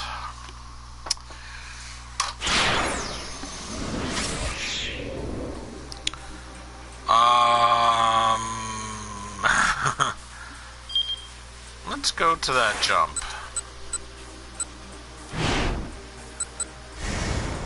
To Osawa.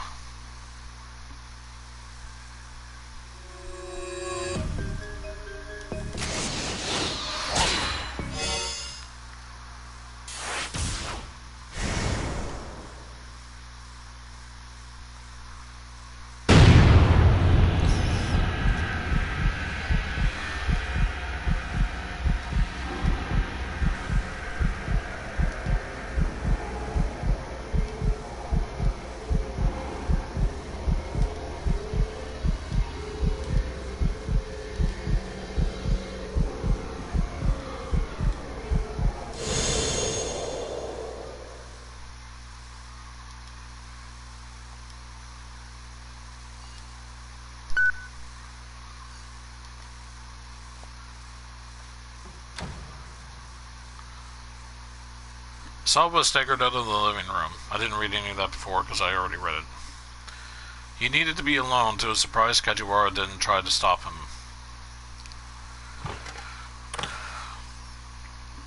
Shutting his study door behind him, he dropped onto his sofa, then grabbed three times his normal dosage of stomach pills. There was no water in the room, so he had to swallow them dry. Detective Kano's words echoed in his mind. I know what this syndicate is really after, Mr. Osawa.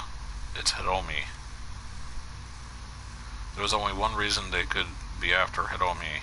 He broke out in a cold sweat as he began to understand what this kidnapping was really about. It had all started 6 days earlier. It was April 22nd. Osawa had just returned from the United States the day before. He was in the midst of some routine work at the General Research Lab when the cell phone rang. LCD display showed an unlisted caller. With some hesitation, Osawa picked up. Hello? Is this Kenji Osawa? The caller was using a voice modulator. Voice modulator, a type of device or software used to make one's voice sound different. Changing the voice to the point of making a voice print or tone analysis impossible presents a major challenge. To be able to do so in real time requires major financial and technological resources. Osawa raised an eyebrow. Yes?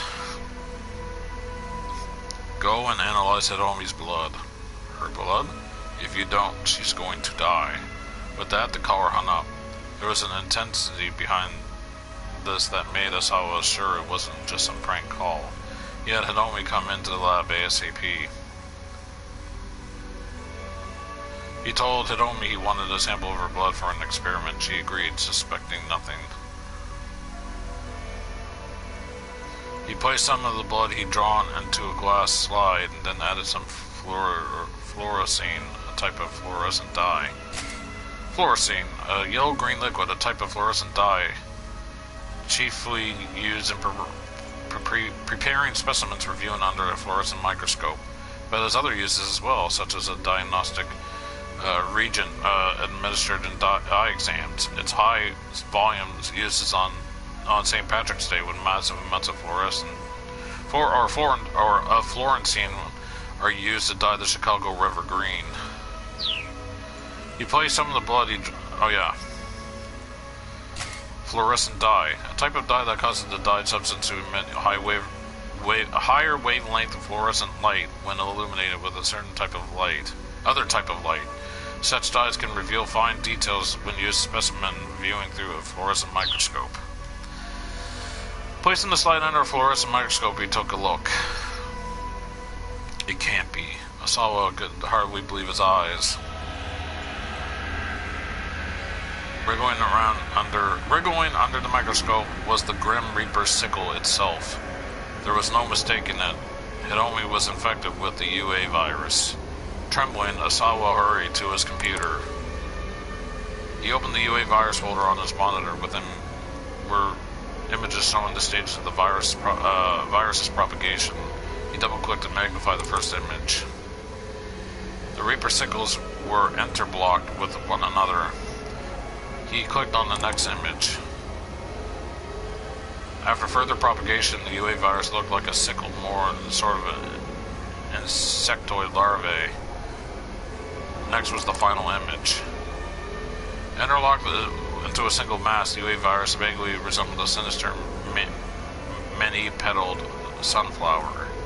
It took a mere 12 hours for the pathogen to develop to this point and begin its hideous destruction of the human body.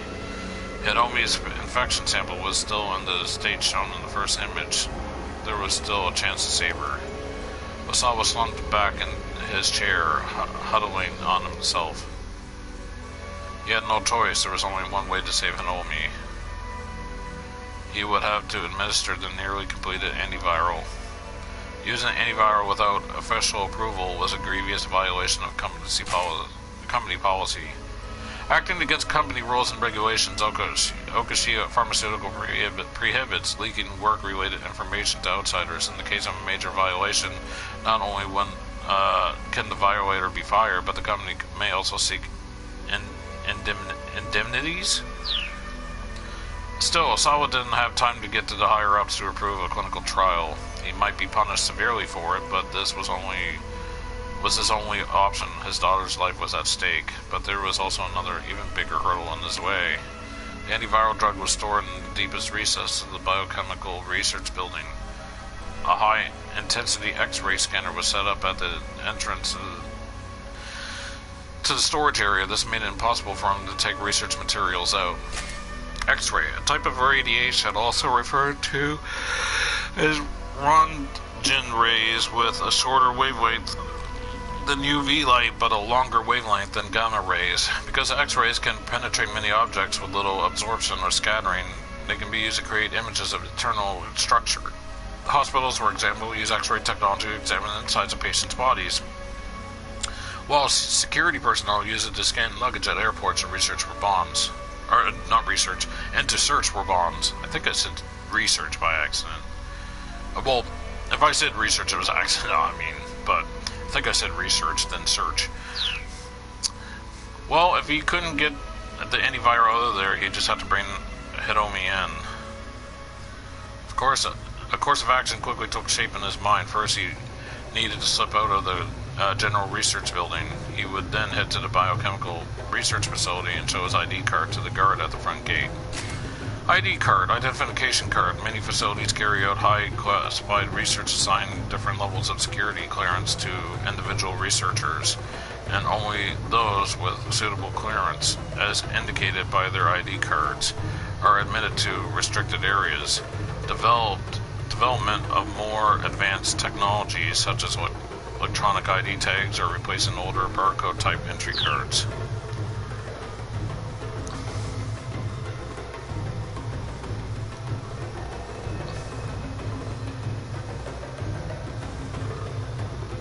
After passing through a lobby under the watchful gaze of several security cameras, he'd reached an elevator at the end of the hall and then went directly to the storage section. The elevator required an ID card to scan to operate.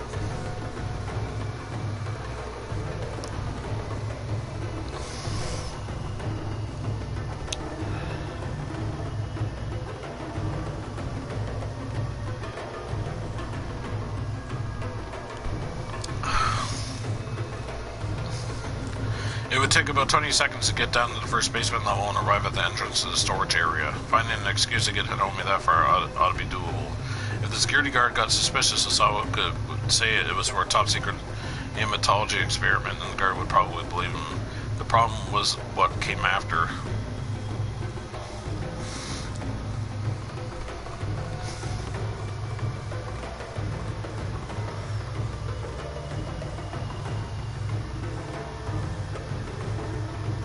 Getting into the storage area itself requires fingerprint authentication from both Osawa and Tanaka. This meant that he could possibly get to the antiviral without Tanaka's cooperation. Desperate with uncertainty, Osawa called up Tanaka. He frankly explained the situation. Understood, Tanaka replied. We need to get her this drug as soon as possible. If the company finds out about this, you'll be held accountable for violation of corporate policy along with me. Are you sure you're okay with that? What are you talking about? Hidomi's life is more important than company policy. Tanaka spoke without hesitation. Sawa felt an immense surge of gratitude for his assistant. And I have to say, I'm deeply moved by your determination, Tanaka added. Moved? Whatever for? You really are worried about Hitomi. Sawa's gratitude faded. What are you talking about? Of course I am. My apologies, it's just putting your career on the line for something so personal is... It's what? It's not like me? No. Well, yes. I'm sorry.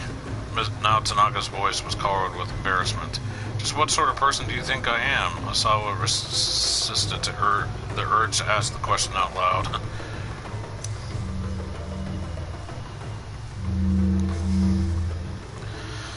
A short time later, Asawa and Tanaka stood before the door to the secure storage area. The security guard had led them in without the slightest suspicion.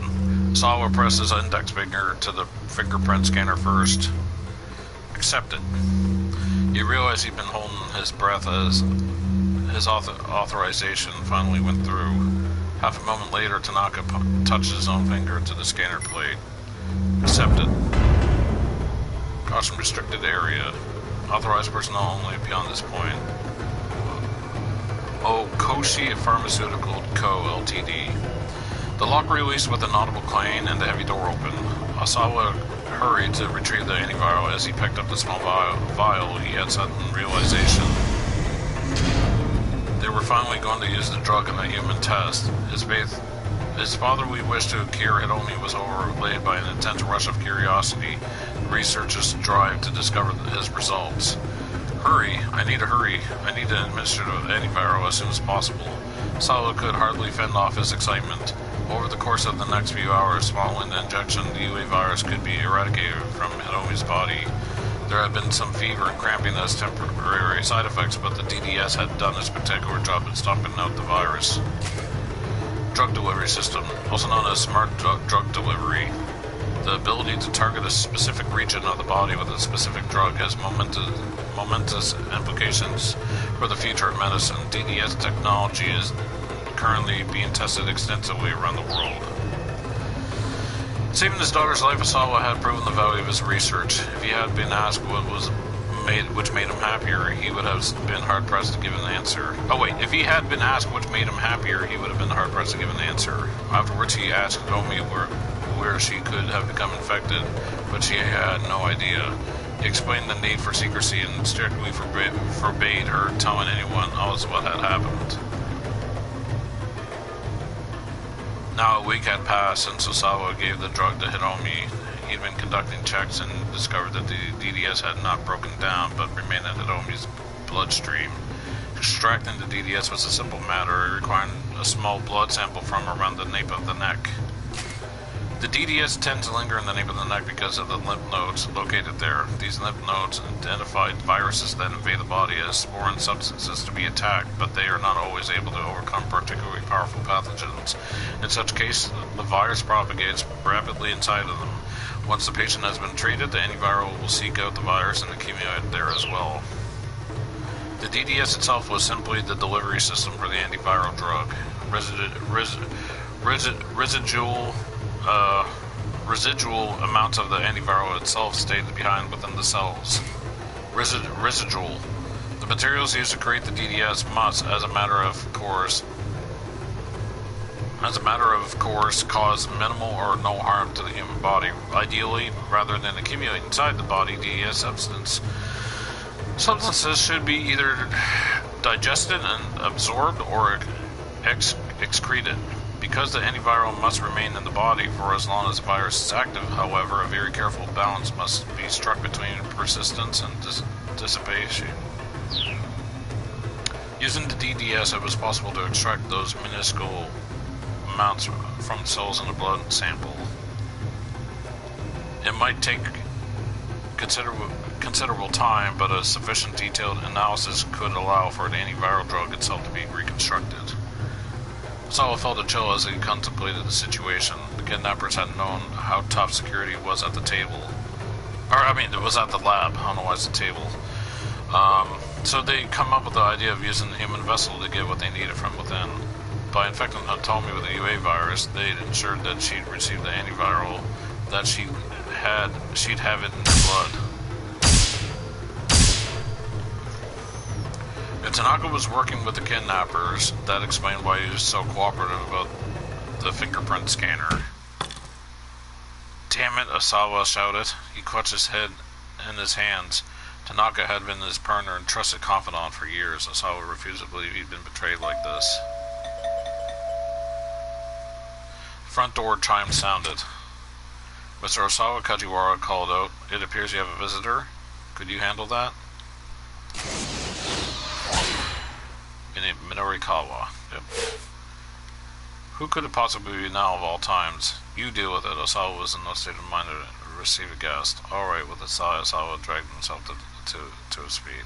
I'm gonna go with B. Alright. With a sigh, Osawa dragged himself to his feet. He stumbled wearily back to the living room where the investigators were staring at the intercom monitor with concern. The intercom's hidden camera showed a man with an unsettling grin posing intimidatingly outside the front gate. Osawa didn't recognize him. "Yes, who is it?" he asked guardedly through the intercom. "It's Minorikawa. Where might I know you from, Mr. Minorikawa?" "Oh, you know, here and there. I mean, there's only one Minorikawa, really. Are you playing games with me?" "I don't have time for that. Please, just open up." "There's no way I'm letting you in," Osawa said, but the nonsensical badgering continued. "Look, just hold your horses. I'm here for an interview. You got that?" "An interview?" "That's right. It's a piece for 4-star general gossip." The name of the magazine brought up an unpleasant memory. That was the gossip rag that had run the article about his political marriage. Wait, this is for one of those kinds of... Wait, is this for one of those kinds of articles? What do you mean, those kinds of articles? I'm just looking for an interview. The man's tone was both high-handed and belligerent. "Like hell you are. I'm not talking to anyone from the gossip. You're not the one I'm here to talk to. I want to interview your twin daughters." "My daughters?" "I understand they won a shared prize for a beauty contest at Midoriyama Academy. If you wouldn't mind my interviewing them, Furious, Osawa cut off the intercom. There was no time to be indulging someone else's nonsense. "Hey, what gives?" The man was shouting so loud his voice carried past the gate and through the front door. "I'm begging out here, on my hands and knees." He wasn't actually on his hands and knees. Osawa could see that clearly through the intercom monitor. "If your daughters aren't home, can you at least tell them I want to get in touch with them?"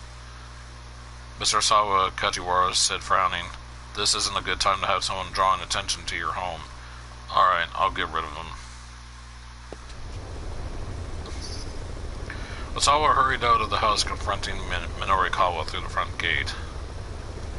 The journalist had the tenacious look that immediately marked him as a member of the media. "Give me your business card," Osawa said. I'll have them get in touch with you later."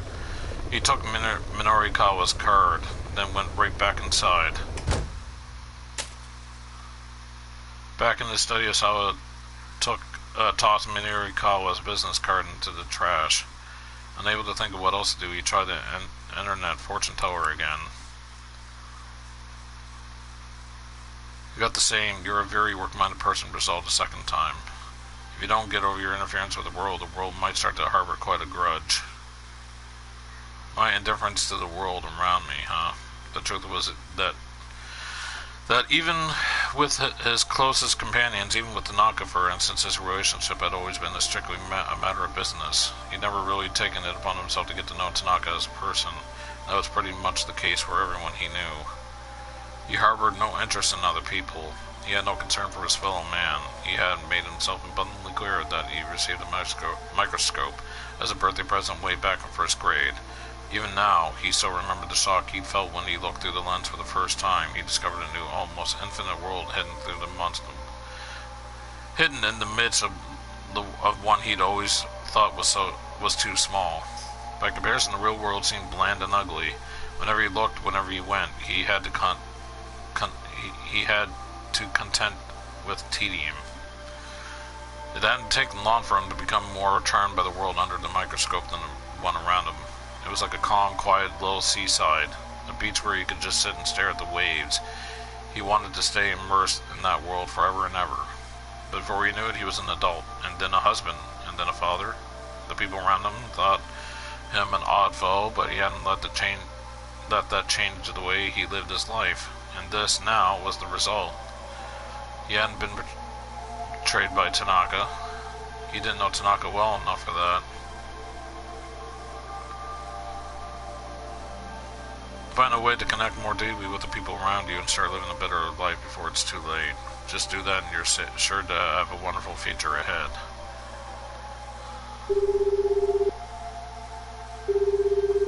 Asawa picked up his cell phone and dialed Tanaka's number. AI had tried calling him repeatedly and hadn't gotten through. It was doubtful that he'd pick up. Still, Asawa had to try. The phone rang several times. He listened grimly to an empty, mechanical sound, preparing himself for disappointment.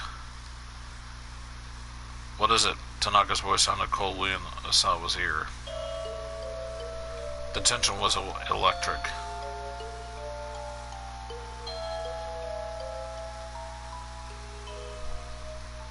Keep out.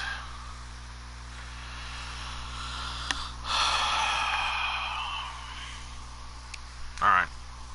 So. Oh boy. Ugh.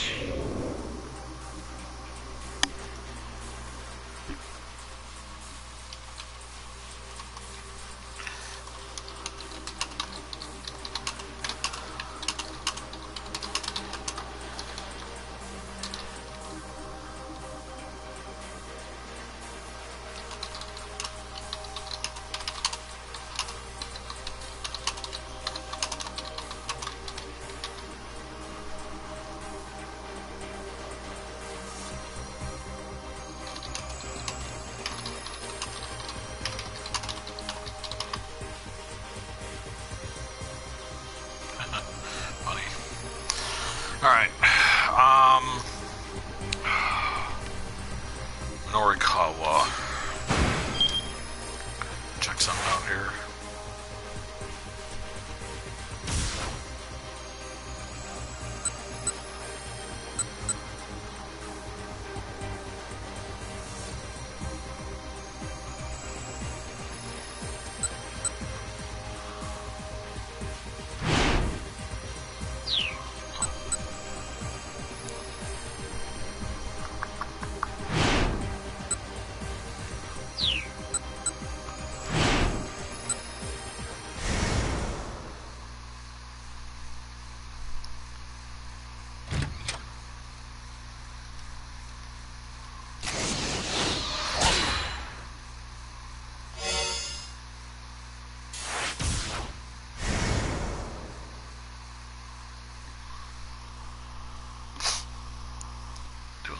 Ah, here we go.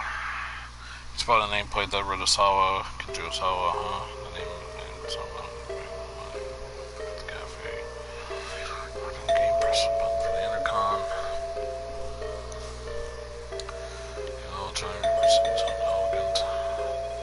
Because wait, there's no response. Let's watch it. It's 2:30 now.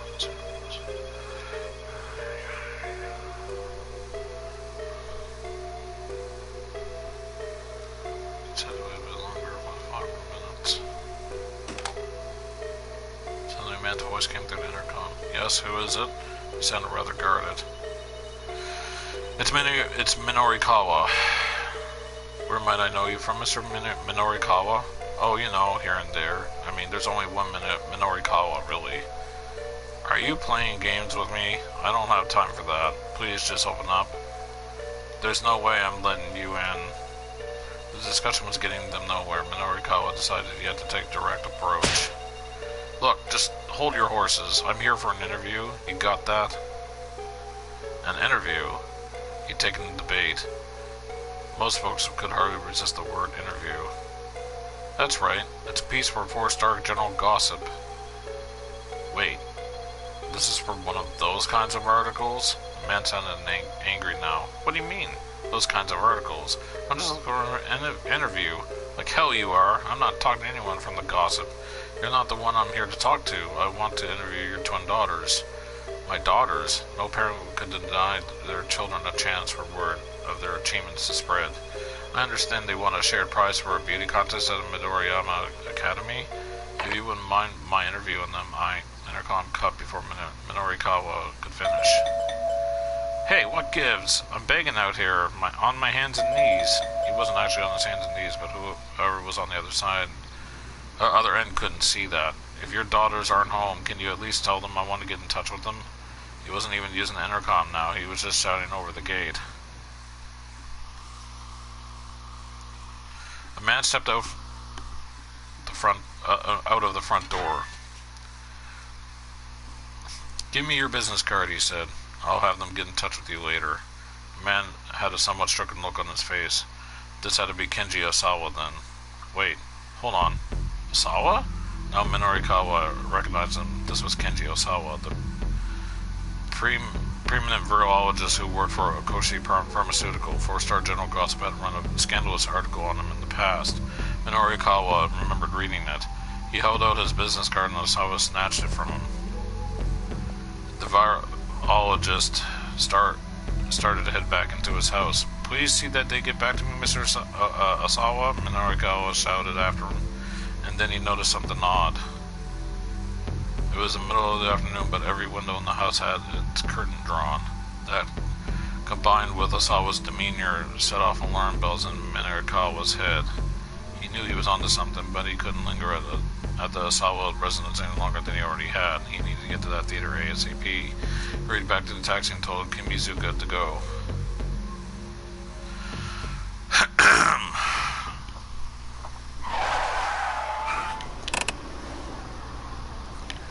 A few minutes later, the rear tire skidded sharply as the cab came to a different curb. Came to a stop beside a different curb. The trip from Shoto to the theater in Sakuragoka had taken almost no time at all. Here we are, sir, Kimizuka announced. Wow, that was fast. Still, Minorikawa was at least 5 minutes behind schedule. He hoped he would be able to get the interview with RI. Keep out again. Well,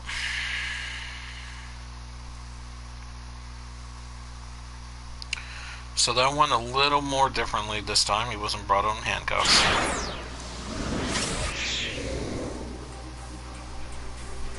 So I got Aichi and Maria.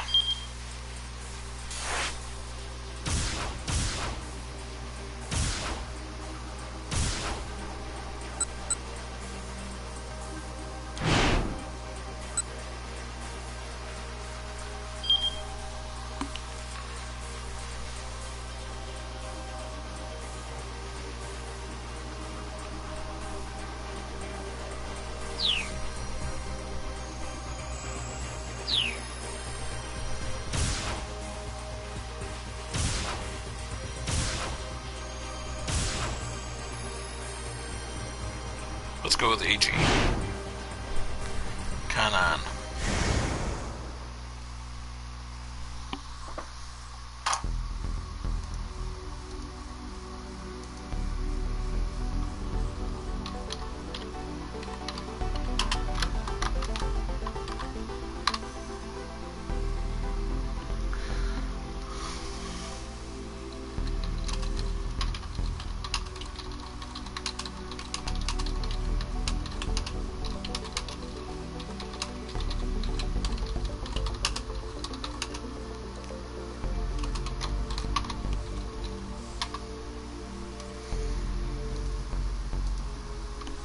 You must be Hiromi.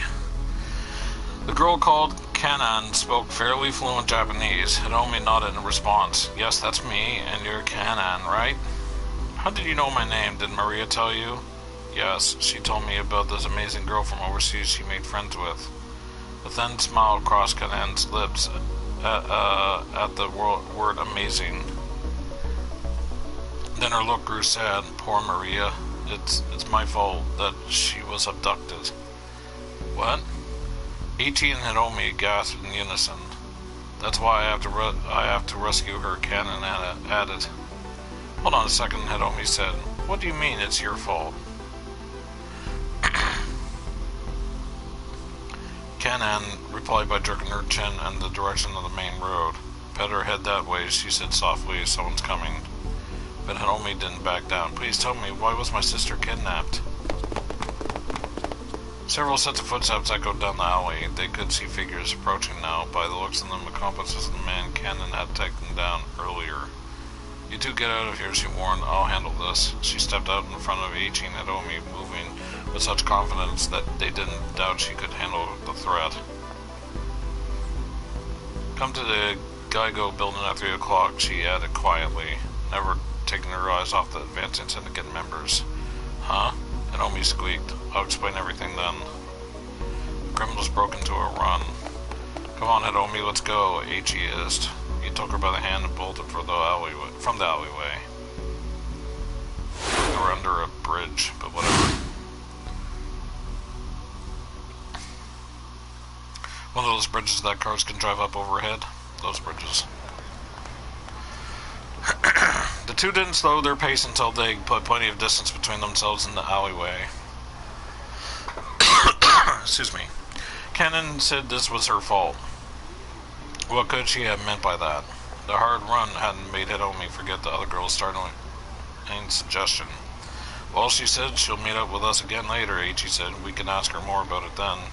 In the meantime, as an ache in his belly had made Ichi realize he'd been running all day, hadn't eaten since the morning. People on a diet needed to be careful about skipping meals. Going too long without proper nourishment can cause the body to store up its energy reserves, leading to weight gain instead of loss. Proper eating habits and proper exercise are key. Maybe it's not the best timing, but you want to get some food? I'll be okay. Hiromi's face was racked with emotion.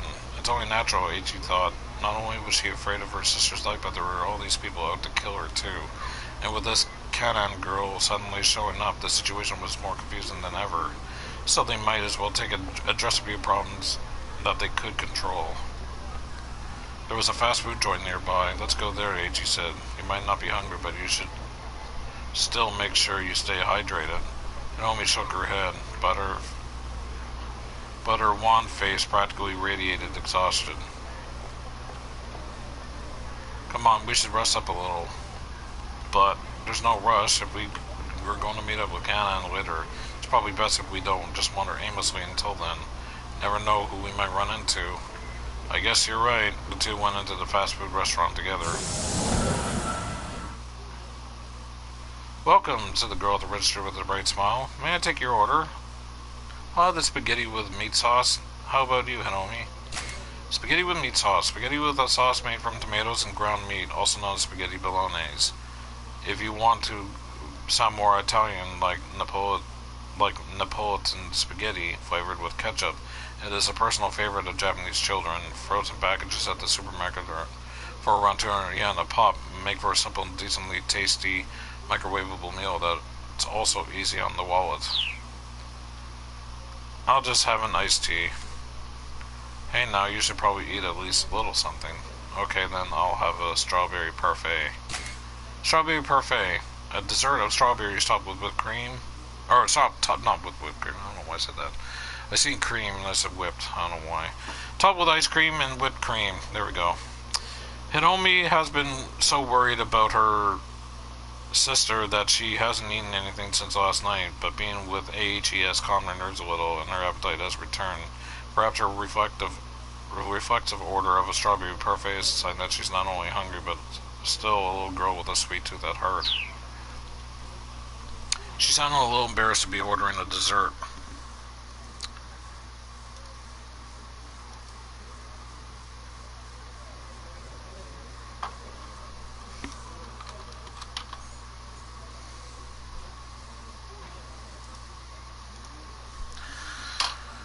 So yeah, said H.E. One spaghetti and meat sauce and a strawberry parfait, please. Coming right up. The cashier promptly assembled their meal and set it out on a tray. We've got a special contest going on right now, she said. Please check it if you're interested. The girl handed H.E. a flyer. It read, Iron Stomach Eating Contest. Eat 1,000 scoops of ice cream and win 10 million yen. Iron Stomach, a competitive eating event held by the establishment backed by Sun TV. The competition had been shared with the entire country over the internet. Many contestants have entered for a shot at the 10 million yen prize, but so far no one had been able to complete the eating challenge due to a large number of competitors who suffer from gastrointestinal distress as a result of their efforts. Roughly, their portable toilets have been set up outside the restaurant. What the heck? H.E. stared at the flyer as he took a seat at an open table. 1,000 scoops? That's impossible. Anyway, let's hurry up and eat. As H.E. stuffed his face with spaghetti, he thought back to their encounter with Kanan. The girl had helped him out, sure, but could they trust her completely? It might be dangerous to meet up with her again.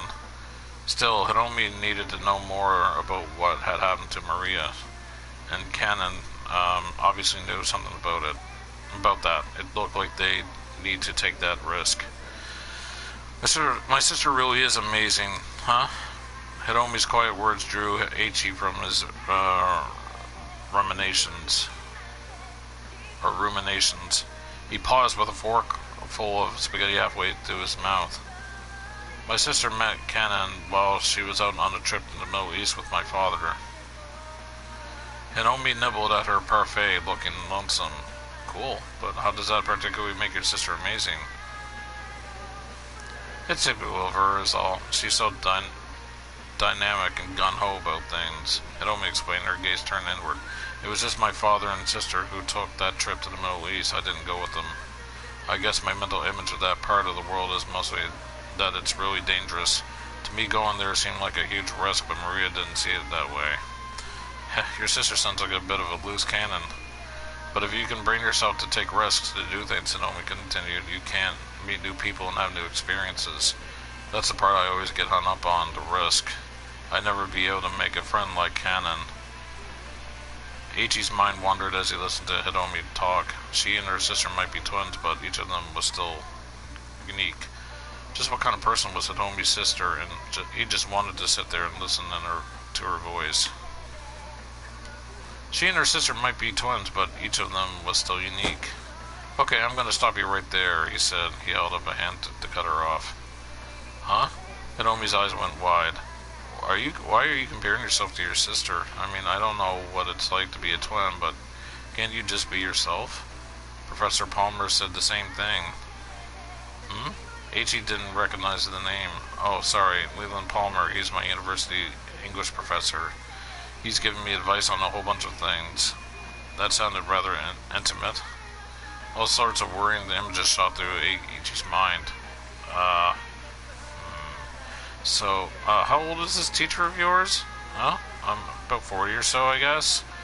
Great age, he thought to himself. Another middle-aged guy.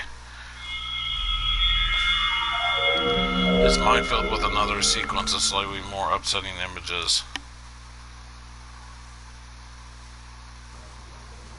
Oh, hey. Ain't that Hiromi Asawa? Oh, wow, you're right. It totally is. A college-age couple sitting behind them were talking in hushed, exciting tones. Man, she really is a cutie, the young man observed. He made no attempt to hide the fact he was looking at Tomi over. Hey, hold on, Masa, said the girl. What gives? Masa, sorry. A first-year student at Midoriyama Academy who works part-time as a delivery driver for Dogen Hut, a noodle shop on Dogenzaka. He's taken the day off work today in order to attempt a dry run of the iron stomach eating competition, hoping to strike it rich while his girlfriend looks on. But now that he's eaten 2 parfaits, his stomach isn't feeling well, and he's just gotten back from his 5th trip to the toilet. Well, I mean, she is Miss Midoriyama, right? Miss Midoriyama? H.E. turned to the couple. Hey, did you just say she's Miss Midoriyama? H.E. said nothing but kept his ears turned to the couple's conversation. H.E. did his best to ignore the couple. Whatever they were talking about couldn't be that important. I'm gonna go with that. H.E. turned to the couple. Hey, did you just say she's Miss Midoriyama? The couple stared at him in surprise, but H.E. was undeterred. What are you saying just now? Is that true? The man's face twisted up in embarrassment. Yeah, I mean, the girl you're with, she won a beauty contest at Midoriya Academy, you know. I just got a little excited is all. Ichi turned back to Hiromi. Is that so? He asked, peering intently at her face. Well, yes. She smiled awkwardly. He turned to the young man again. I guess she was pretty damn cute, he said. Guess I'm not the only one. Nodding in understanding, he sat back down. Miss Midoriyama, well, I'll be. The two students, unnerved by Ichi's questions, quickly got up and scurried away. It was Professor Palmer who convinced me to enter the beauty contest, actually, Hiromi said. Beauty contest. Miss Midoriyama contest at Midoriyama Academy is considered one of the top student beauty pageants in Japan. Pin-up shots of both Hiromi and Maria have been graced the pages of several magazines. Town agencies have also made attempts to scout them, but both girls declined, claiming that they entered the contest just for the memories, and that they had no interest in show business. Huh.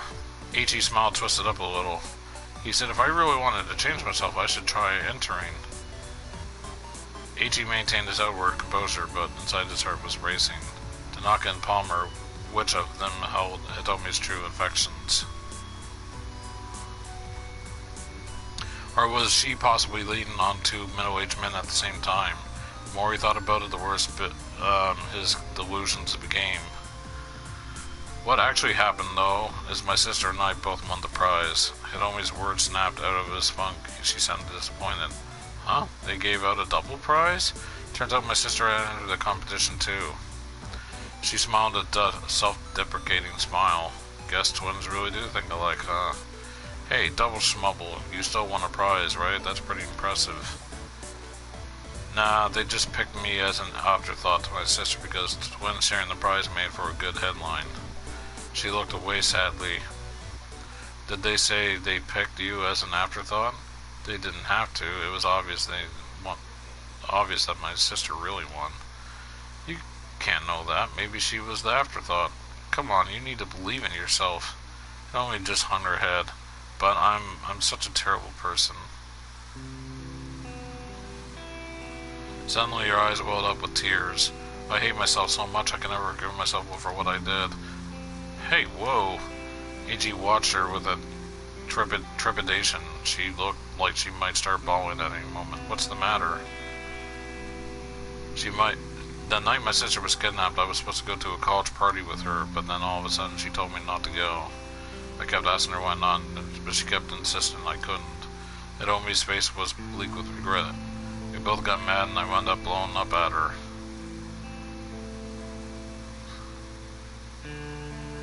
Okay, I get it. I don't need to go to the party. Fine, I'd just be your little tag-along anyway. Just like in that beauty contest, you couldn't let me enter that by myself, could you? You always have to be the center of attention. Maria scowled. Fine. The party starts at 7 o'clock. Try not to forget, okay?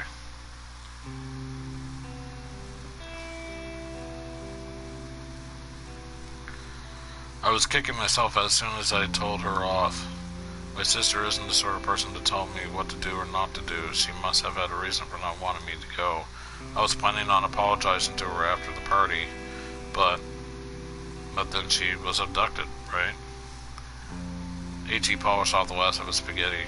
He set down his fork, then wiped his mouth. Hiromi, I get why you're trying so hard to save your sister, he said. And maybe I'm not as tough as the Kana girl, but I'll stick with you till the end if you let me. He tried his best to convey an optimism he didn't really feel. And once we found her and she's safe and sound, you can tell her you're sorry about what you said. At long last, Hiromi cracked a smile.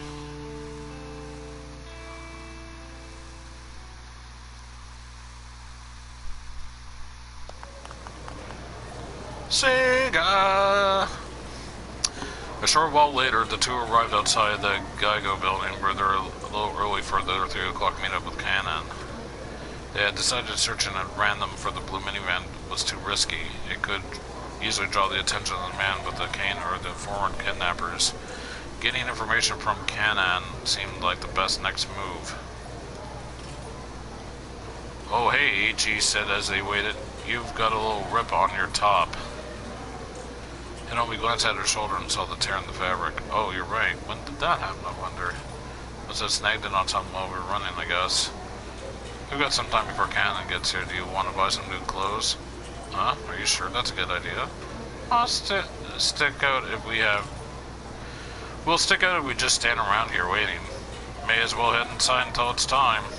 Since many celebrities did their shopping at Geigo, there were back entrances for times when the place was crowded. Everyone who frequented the old shopping district knew about them, including Eiichi and Hiromi. In a pinch, one of these back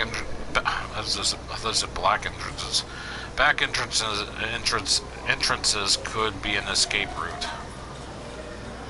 With this in mind, the two headed inside. Oh my, the reading is real, yo.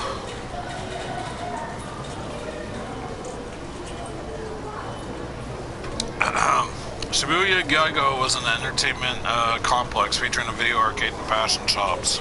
The ground floor and two basement levels of the building were designed as an amusement area with skee ball, claw cranes, fighting games, and the like. The second floor held a mix of photo booths and ladies' wear shops. On the third floor were specialty fashion boutiques, and the fourth were restaurants. Eiichi and Hiromi took the escalator to the second floor. Hiromi started heading for the shops, but Eiichi stopped her. Hey, wait up! What's the matter? A dude hanging around a woman's clothing store is gonna stand out. I'll wait for you here. There seem to be nobody but female customers around. If the man with the cane or the kidnappers approach, Eiichi figured he would spot them right away. It should be safe for Hiromi to shop on her own for a short while. Alright, Hiromi said, I'll try to make this quick. She began to head out onto the sales floor. Whew! A seedy-looking man poked out from beneath the door of a photo booth right at Hiromi's feet. That was a close one, wasn't it, Tama? He said to her. I thought I was dead meat for sure. His tone was oddly cheerful considering what he was saying. Who's this guy, Eiichi asked? You know him? No, I don't. The sketchy fellow gave her an integrating look. Come on, Tama, don't be like that. Hiromi took an anxious step back. Hey man, knock it off. Eiichi dragged the guy up to his feet. Okay, no need to get all testy. Who is this guy, Tama? He your boyfriend? Boyfriend? Then that might be the one to get rid of him. That's right. So, wait, that might be one way to get rid of him. That's right. So how about you get lost? A bashful grin spread across Eiichi's face. I guess. Eiichi didn't want to give the wrong impression. No, it's nothing like that. I'm gonna go with A. Is about what he was about to say, but Hiromi spoke up first. No, he's not. What? So you're not her boyfriend? The guy flashed a broad grin. Hey, listen, you creep. Who the hell are you? Oh, me? The man's face suddenly blanched. Oh, crap. Tama, hold on to this for a bit, will you? The weirdo shoved the worn-out magazine into Hiromi's hand and pulled it off in a panic. What the heck was that all about? Yeah, I wonder why he ran off like that. Eiichi and Hiromi stared at one another. Well, anyway, Eiichi said, there are a lot of nut jobs out there, so just be careful, yeah? Okay, if anything happens, I'll give you a shout. Hiromi flashed him an impish smile, then scampered off onto the sale floor. As he watched her go, Eiichi muttered to himself, damn it, why does she have to be so cute?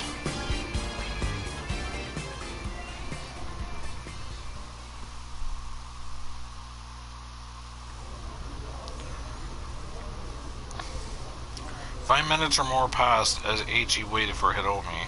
I like how she's like staring at him. Oh, multiple people were staring at him. He stood by the escalator almost as if he were keeping guard. Female shoppers began to give him icy stares for being somewhere he probably shouldn't. This sucks. Come on, Hiromi, hurry up and get back here. The longer he waited, the more uncomfortable he felt. How long was she going to take? Then he happened to turn around to see Hiromi running up the escalator up. It looked like she had indeed bought some new clothes. Hey, Hiromi! She didn't seem to hear him. He decided to shout a bit louder. He decided to go after her. That's Maria.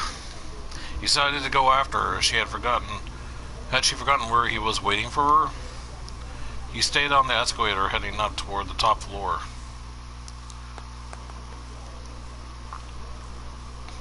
Ichi followed her, but by the time he reached the top, she was out of sight. This was the restaurant floor, so it was more open than the other levels. He hurriedly began to look around. As he wandered, he bumped into a man talking on his cell phone. Ah, sorry, my bad. Ichi held up a hand in an apology, but the man was too engrossed in the conversation to notice. No, you're not getting it. The lock was undone, too. The man startled Ichi by suddenly shouting into his phone. You need to consider the risk of getting out. Whatever this guy was talking about, he sure was angry with whoever was on the other end. Look, I'll figure out what to do about the minivan. You just handle things on your end. Minivan? Ichi's interest was piqued, but he needed to find Hiromi before he let anything distract him. As he scoured the fourth floor, he came across a Chinese buffet and noticed the large window in its outer walls. You could see a lot of Shibuya through those windows. Maybe Hiromi decided to look for the minivan from up here. One of the restaurant employees came rushing up as Ichi headed inside. Sir, I'm sorry, she said. Sir, you'll have to forgive the inconvenience. We're not open to the public, not right now, not at the moment, I mean. The employee's voice was oddly subdued for some reason. Employee. Masai Tekai, a part-time staffer at Mbeki Chinese restaurant. Her boss chewed her out pretty bad for showing up at work with her nails manicured black. She was ordered to go to the restroom and scrub them clean, but no amount of nail polish remover was able to do the trick, so she's been dealing with her boss' wrath all day long.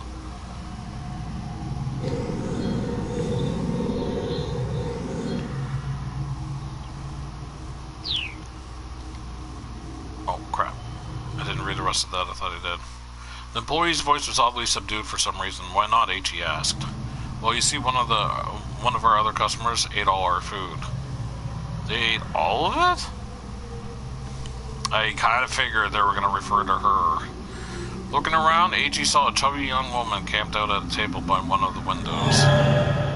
Set out before her was a veritable mountain of plates. What I'm trying to say, sir, is that we're closed for the rest of the day. Oh, but I'm with her, actually, Ichi lied. Without waiting for her to reply, he barged into the restaurant. He took a quick look around, but there was no sign of Hiromi. Before leaving, though, he figured he'd take at least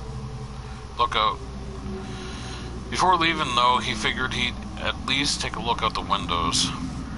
The huge glass panes looked out onto Daganzaka. He had a decent view of the roads, but he didn't spot a blue minivan. Ichi dropped his gaze to the sidewalk outside the building.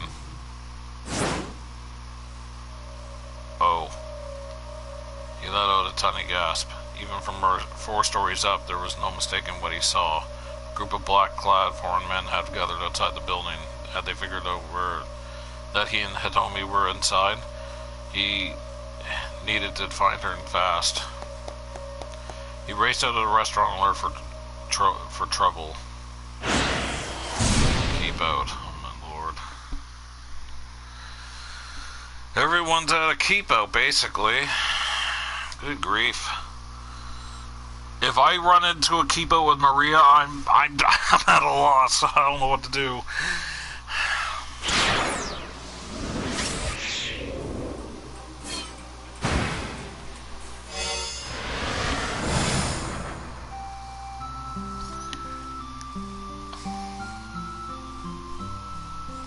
The sales clerk continued to stare at me. You know, you look really familiar, he says. Huh, really? I perk up at that. Maybe I can find something out about who I am. Yeah, you totally look like some pop singer on TV personality. I just can't remember who. Oh, that's what you meant. My shoulders slumped in disappointment. Look, if you're trying to flatter me, how about a discount on the necklace? Sure, okay. I mean, it's just something I picked up off the side of the road. The sales clerk stammers for a moment. Okay, how about I take off 10,000, 30,000, and it's yours. You mean it? That perks me right back up. Guess I'm easy to please. Easy to please. Get your mind out of the gutter. That's not what it means, and you know it. Sure, you look like you might need to buy some new clothes, too. He points to my sweater. Oh, it's ripped. There's a tiny tear in the left shoulder. So what do you want to do about the cat? The clerk adds. Want me to dispose of it for you? He gestures at my costume with his jaw. Oh, right. What should I do? I feel a little guilty about asking him to go out of his way for me more than he has already. Maybe I should deal with it myself. He obviously wants to help me. Maybe may as well have him get rid of the costume too. I'm gonna go with A. I feel a little guilty about him having to go out of his way for me more than he already has. Maybe I should deal with it myself. He looks a bit disappointed when I tell him that.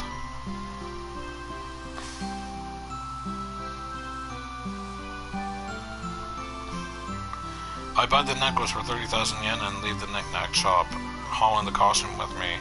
Something tells me that's her necklace. She remembers it for that reason, and then she ends up taking...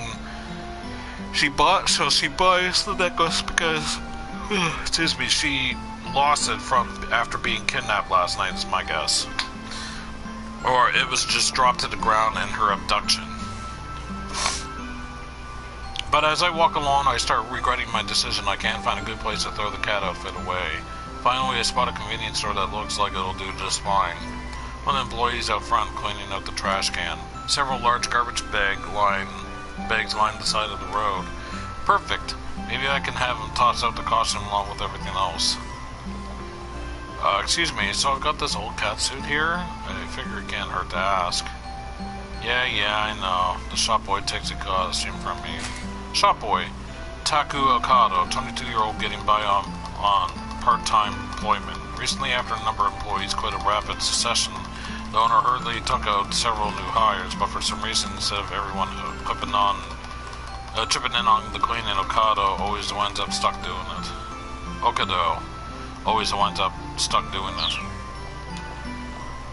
You're here to throw this thing out. I got it. He sounds wholly unsurprised. He accepts it so blithely that I actually feel bad. It's been like this all morning, he says. Don't even care anymore. Just throw away what you need and be on your way, I guess. It's been like that all morning. Well, it's been like what all morning? I'm out here cleaning and people keep dumping trash on me. First it was this couple. Eiichiro Endo and Hiromi Asawa. The two had just run into a girl named Kanan that up and threw a garbage bag at me. After that, some homeless-looking guy came by, took all his clothes off, and left. Detective Yuji Sasayama from the Shibuya precinct at that moment, Sasayama is searching for a costume for his next disguise. Like just now, some chubby girl tossed out some empty cardboard boxes and a bunch of empty bottles. That must have been Chiri. She was probably drinking the burning hammer while she walked along. So when you came by just now with this thing, I knew right away. Yep, this again. I'm sorry. It's alright. 3 times, 4 times, what's the difference? He flashes a bright smile, but it's clearly insincere. Then he looks at me more closely. Huh. Are you the girlfriend of that dude who threw the bag of garbage at me? What? Nope, not me. Huh, guess I'm misremembering then. Well, anyway, thanks for your help with this. I give the guy a bow. A few minutes later, near the station, I spot a sort of mall. Checking the directory of the entrance, I see that it's got several clothing shops and an arcade inside. You probably saw shirts in here. I hurry on inside.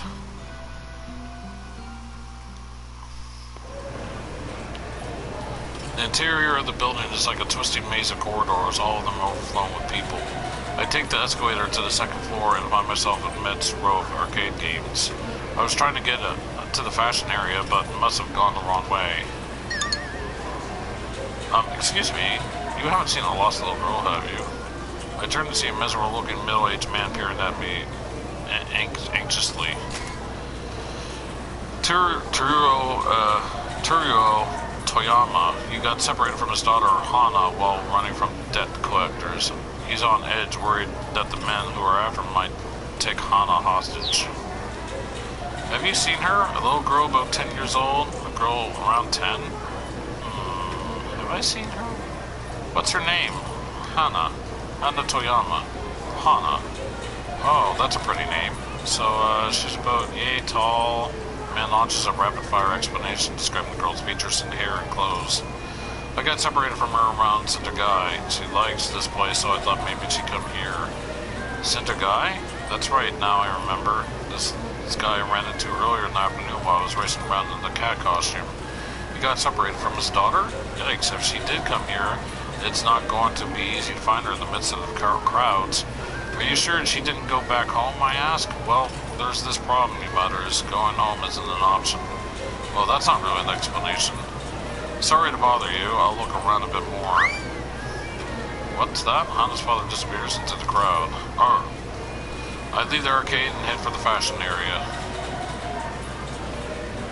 I bump into Mr. Yang Yoshida in a hallway lined with photo booths.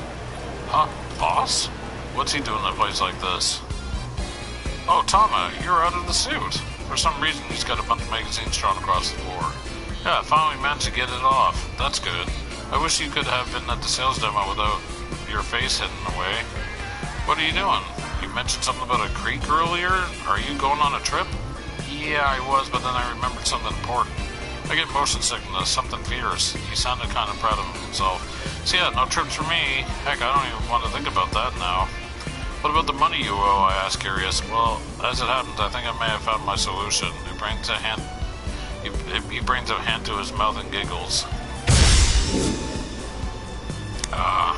Right here. I found a great way to make a killing. To earn a lot of money, usually in a very short time, and or with a little effort, the phrase originated in the 19th century in reference to hunters who were paid based on the number of kills they made. He opens the magazine he's holding and reveals a scratch card with a potential 100,000 yen prize.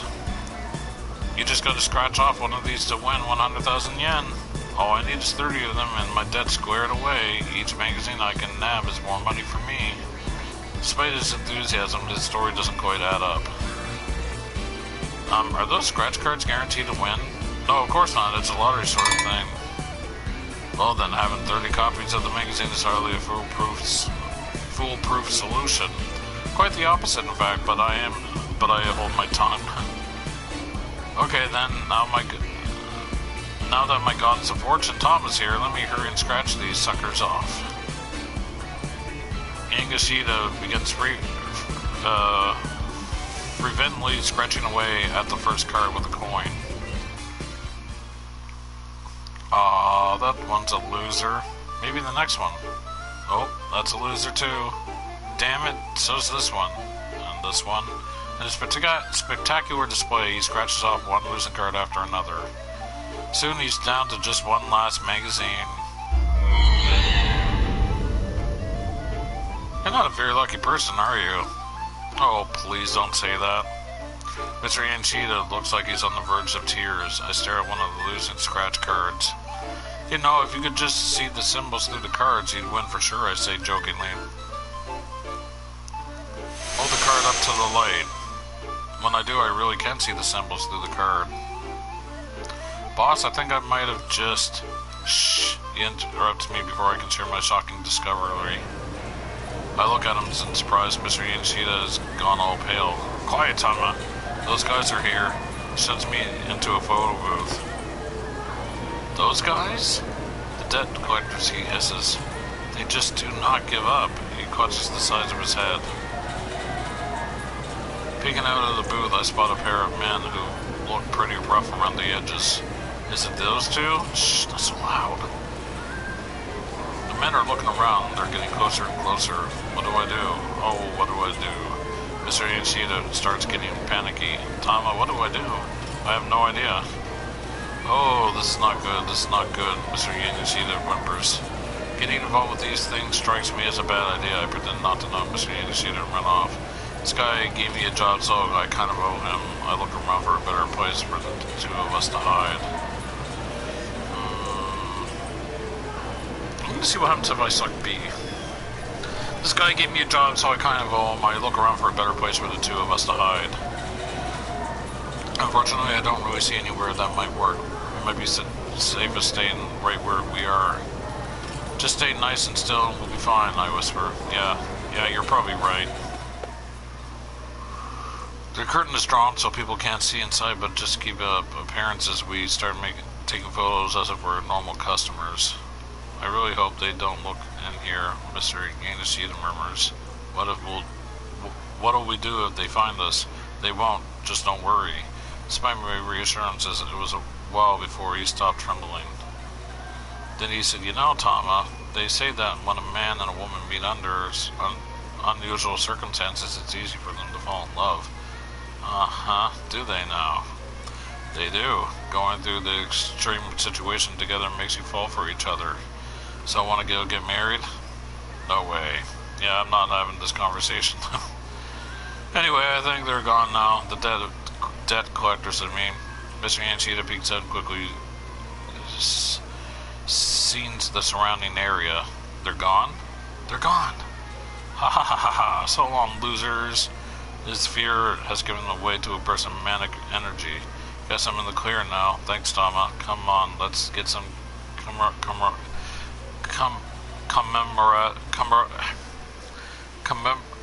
commemorative photos. Huh? To commemorate what exactly? Come on, it'll be fun. Okay, big smile now. Ready? Cheese. Ready, cheese, butter, margarine. Afrolife, oh my god. After that, I part ways with Mr. Yanishida and head to a different floor. I don't tell him about being able to see through the scratch cards. That guy really ought to develop a proper work ethic.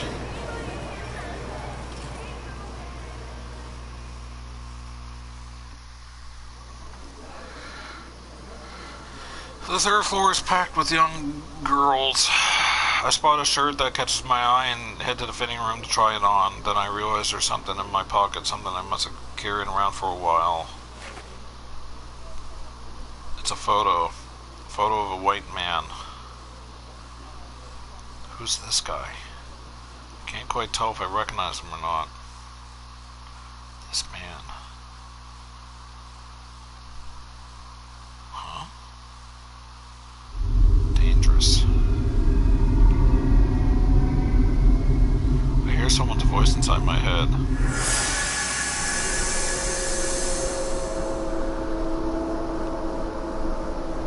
Stay away from him. Flashes of memory flicker in my mind. I see a girl standing before me. I can't quite recall her face, but I get the impression she's someone very important. She speaks to me. This man is dangerous. Stay away from him.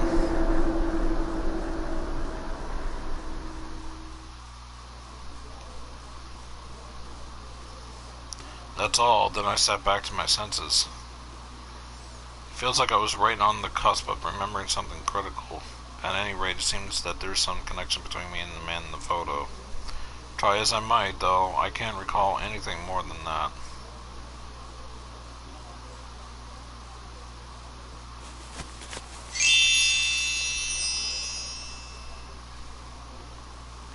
I tried on the shirt I picked out. Yeah, that looks good. I decided to buy it and have the store toss out my torn sweater for me.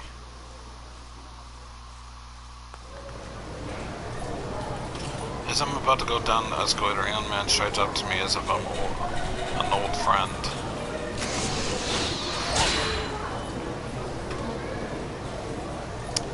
Nice.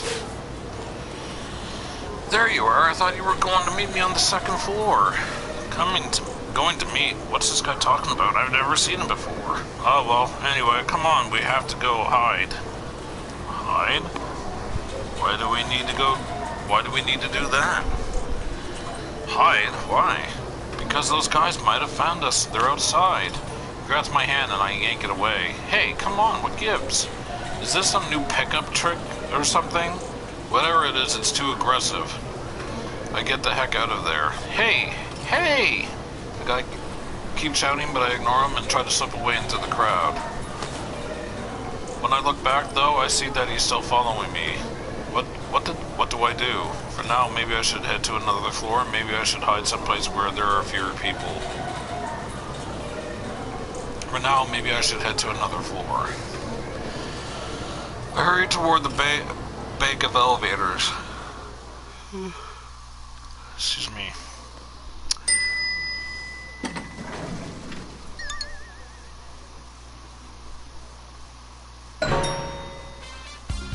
Well, if it isn't Tama, what a coincidence. It's Yanishida again.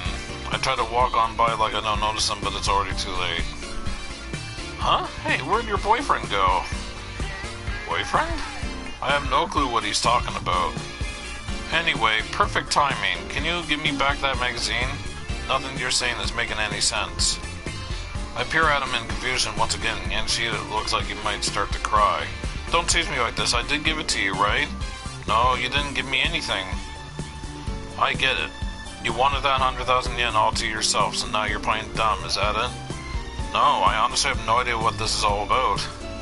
But now he's all worked up and getting red in the face. Look, you might have amnesia, but that excuse ain't gonna fly with me. That amnesia has nothing to do with it. He doesn't seem to want to believe me, no matter what I say. Come on, hurry up, just give it back. Otherwise I'm gonna start bawling here real loud. He's gonna cry? Seriously? This guy's a real piece of work. Well, what's it gonna be? You're gonna make a grown man cry? It certainly would be pretty embarrassing if he starts sobbing now, but I can't exactly give him back a magazine that never had. The elevator doors open.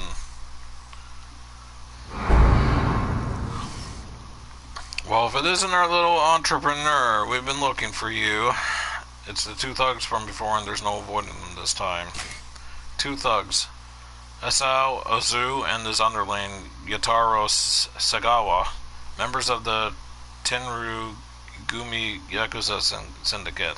Ozu is quite frightening when angry. His nickname is Ozu the Ogre, but despite his strong emotions, he is very logic-driven. Sagawa is the archetypical punk who likes to get into scuffles, but he's also a really good cook. Yipes! The men drag Mr. Yanishida into the elevator. Save me, Tama! He grabs hold of my hand. Hey, let go of me! Great, now I'm in the elevator too, and the doors are shutting. Now then, Mr. Yanishida, says the bald-headed man, there's nowhere else to run. His tone is polite, but also pretty foreboding. Whoa, whoa, whoa, just wait, hold on. I can get you the money. I'm just about to get loads of it. Enough of the poppycock, snarls the younger guy. Poppycock, balderdash, claptrap, straight-up nonsense, taken from the Dutch papecock, meaning soft dung.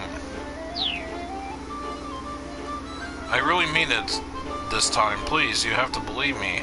I can pay you 100,000 right now. 100,000? You're really carrying around that much? Asked the bald man. No, not me, the girl. The men turned to eye me in unison. She's holding on to something that's worth 100,000 yen. What? The sudden turn in the conversation has me all flustered. Tama, please, Yanishida says. Just hand it over. I already told you, I don't know what you're talking about. The elevator stops at the first floor and the door opens. Oh. Standing on the side of the doors is a guy I ran into earlier, Hana's father. The bald-headed man snarls. Toyama! Toyama! Haha, haha. I'll just get the next one. Hana's father bolts like a startled hare. The bald man and his crony stare out after him. Now's my chance, Yanishida hisses. He darts out of the elevator and makes a run for it. Hey, after him, shouts the bald man. After who? Him or him? Just start with Toyama. The two thugs race after Hana's father. They left me all by myself. I'm worried enough to think about going after them, but before too long I've lost sight of them all. For a long time I just stand there dumbfounded like a hurricane victim lingering in the aftermath. What a day this has been. When I finally get my wits about me, I realize I'm pretty hungry. That's right, I didn't get to eat lunch. I head for the 4th floor where the restaurants are. Since I really don't want to run into Yanishida and those other guys again, I decided to take the escalator. As I'm riding it up, I hear a commotion coming from the floor below. It's a man's voice sounding angrily. Out of my way, come on. I pay the Oprah's no heed and let the escalator take me up.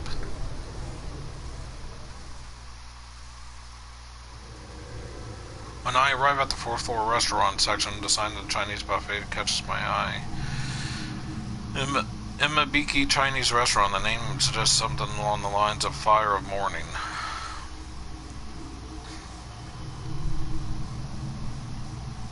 I guess fire is important for cooking, but that's kind of unsettling thing to call an eatery. Oh well, I guess the name doesn't really matter. I'm in a mood to straight up devour some Chinese food. When I go to enter, though, I'm stopped by one of the employees.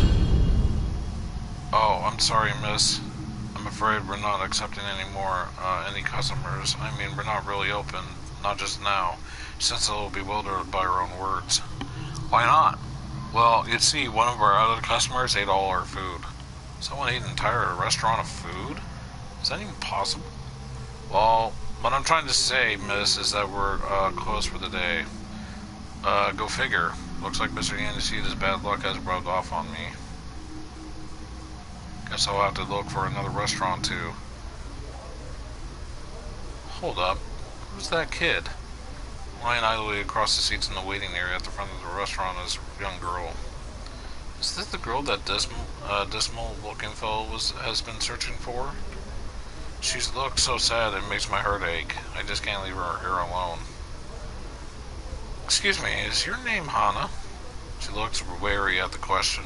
Your father's been looking for you, I say. Hana ignores me and just stares up at the ceiling. Hey, how about we try to find your dad together? I coax the girl into getting up, then I call out to the restaurant staffer. Excuse me, where should I go to ask them to put an announcement on the PA system? Dunno, maybe the 1st floor? The security office? Right, down we go. I take Hana with me and we get on one of the elevators together.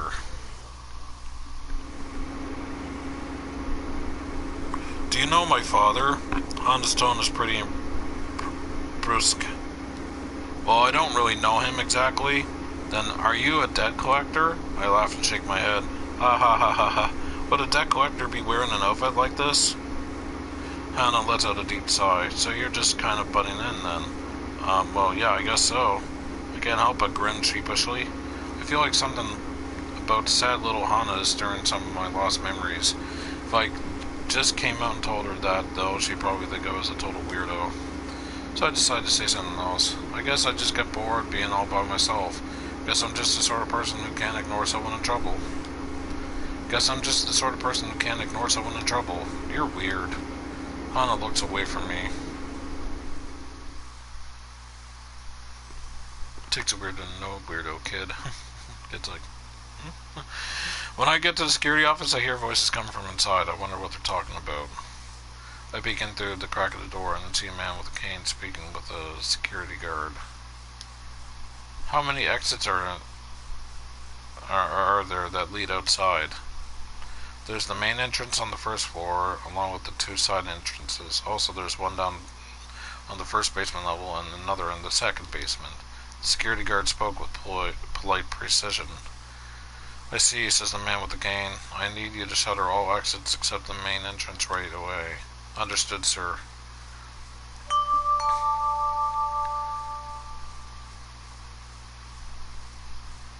Attention all shoppers. The announcement comes in over the loudspeaker. Due to maintenance, all 1st floor entrances other than the main entrance have been closed. We apologize for the inconvenience. Customers wishing to leave, please use the main entrance on the 1st floor. I'm not sure what just happened, but it sounds like the main entrance is now the only way out. Come on, I say, let's have them make an announcement for us. But when I turn around, Hana is gone. She must have run off while I was distracted. Well, looky here, if it ain't that little cutie again. The 2 thugs that were after Yanishita come strolling toward me. Wow, you're a speedy one, huh? Says the bald man. Weren't you downstairs just now? And did you change your clothes, too? He looked me over, seeming impressed. Hey, hold on, let me see your face. The younger man grabs me by the wrist. You know Yanishita, yeah? Go on and give him a quick little call for us. He gives me a sharp yank. Let go of me. Can it, girlie? Just give the man a call and we're all good. I have nothing to do with that guy. Do it now. These guys aren't even listening to me. Now I'm pretty pissed off. I said I have nothing to do with that guy. I whip my manhandled arm in a wide arc and send the younger man flying into a stack of boxes. Guess he must not have been expecting that. He hits hard and the impact knocks him out cold. Whoa! Who the heck are you? The bald man asks, his eyes wide. Shut up, I tell him. You're next. I flash a winning grin. He gathers up his fallen friend and drags him away as fast as he can go. Okay, that was pretty strange. It was just like when I was fighting Miku. My body seems to know how to pull off all these moves instinctively. Am I a martial artist, maybe? Anyway, I've got to find Hana.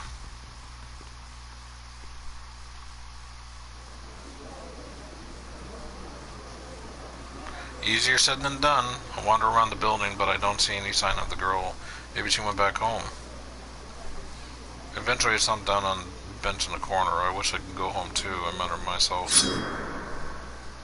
Something cold presses against my neck. What? Is that what I think it is? Make a scene and I slit your throat. Oh no, it is a knife. Two foreign men grabbed me by the arms from either side. In that moment, fragmentary memories flood through my mind.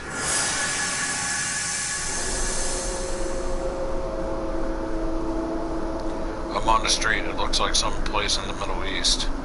I'm being dragged along by several men. I'm too scared to speak. They are people on the street market vendors, but none of them seem willing to get involved. The men drag me into some back alley. Help me. Please, somebody help me. I'm being abducted. And then a dark silhouette drops down in front of me. The figure brandishes a knife, threatening at the men.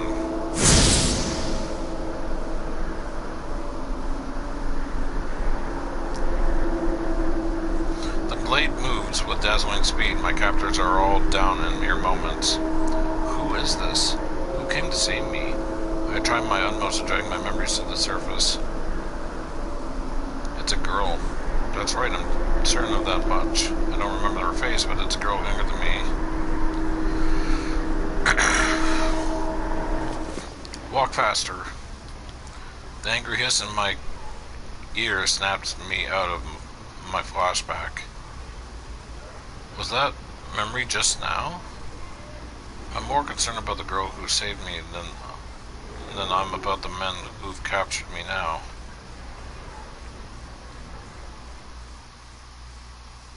The two thugs march me along, still holding me by the arms. Can't believe she was in a place like that. Yeah, talk about giving us the runaround. I can't figure out what they're talking about. A place like what? Giving them the runaround? Do you know me?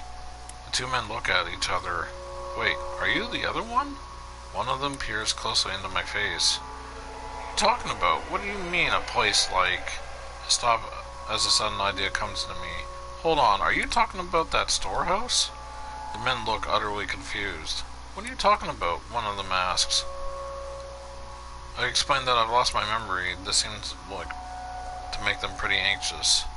We gotta report this. One of the men takes out his phone and makes a call. He informs whoever's on the other end, I've lost my memory. I have no idea what's going on. Based on what I can follow from the conversation, though, it seems that those were the people who had put me in that storehouse. But why had they done that? One of these guys asked if I was the other one. What could that possibly mean? Could it be? Did they abduct me because they mistook me for someone else? If so, who? The more I try to think, the more muddled this all gets. Calm down, just calm down. Let's think of what we know. What do I know for sure that is why I woke up inside that storehouse? And evidently I took a blow to the head, and that's the cause of my amnesia. That looks like Aishi's store or slash home. Hold on, that's strange. If these people kidnapped me before, why wasn't the storehouse well locked? Seems pretty sloppy if they wanted to keep someone confined. What could all this possibly mean? It's no use. I haven't the foggiest. None of this makes any sense at all. Let go of her. I craned my neck to see who spoke. It's the man with the cane who was at the security office. Who the hell are you? One of my captors, Burks? I said let her go. Did you not hear? The man with the cane pulls a gun from his suit pocket. Get lost. This isn't worth dying over. The two men take a few steps back and then bolt out of the alleyway. Who are you? My voice trembles slightly. Guess he's not here. The man takes a quick look around. He? Do you mean Mr. Yangashita?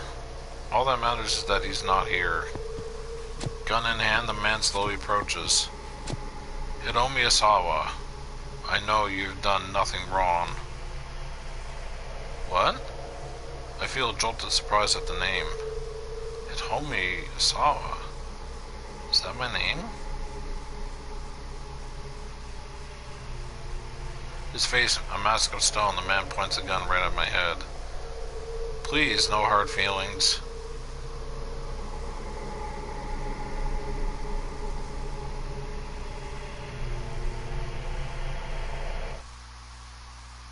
To be continued.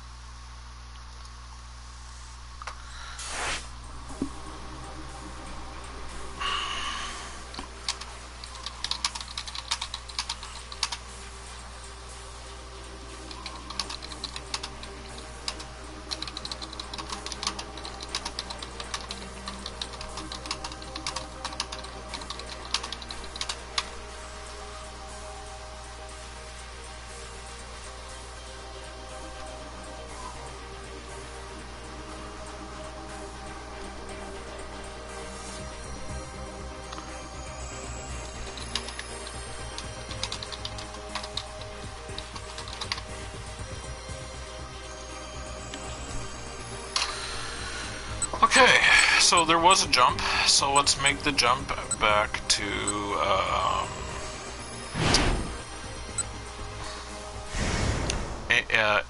Ichi.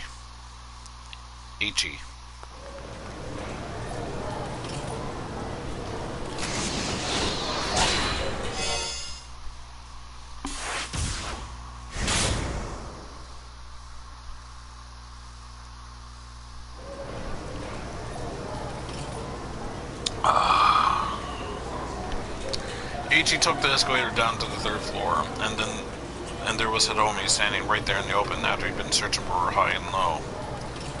There you are. I thought you were going to meet on the second floor, Ichi said. She stared back at him in confusion. Ah, well, anyway, come on, we have to go hide. Hide? Why? She gave him a dubious look. Ichi felt like something was off, but now wasn't the time to dwell on it. Because those guys might have found us, he said. They're outside. He took hold of Hiromi's hand. Hey, let go, what gives? She quickly yanked her hand away. Huh? As Ichi tried to make sense of the way she was acting, she took off down the corridor. Hey, Hiromi! He hurried after her. It was like changing her clothes had also changed her personality. Still, he couldn't just leave her alone. The kidnappers might well be closing in. He stayed in pursuit of her, trying not to draw too much attention.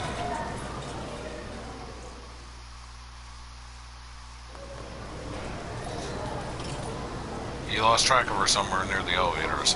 What is their deal? Unsure what else he should do, he headed back down to the rendezvous point on the second floor. When he arrived, he spotted Hiromi heading down the escalator ahead of him. Hiromi! Ichi shouted, but his voice vanished into the noise of the crowd, and she disappeared onto the first floor. Damn it! Ichi rushed down the escalator. He took the steps 2, 3, 5 at a time. He made it to the first floor and looked around. There was Hidomi about to take a different escalator back up. Why is she doing this? He waved his arms to get her attention, but he didn't notice and headed right back up. Down, up. What the heck is she thinking? Ichi sped around and got on the upward escalator. Out of my way, come on. He shoved people aside as he ran up the moving stairs.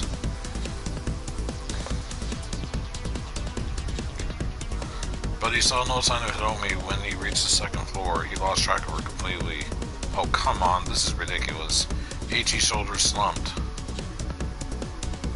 He felt exhausted, but he kept up his search, scouring one floor after another until he finally made it down to the second basement level.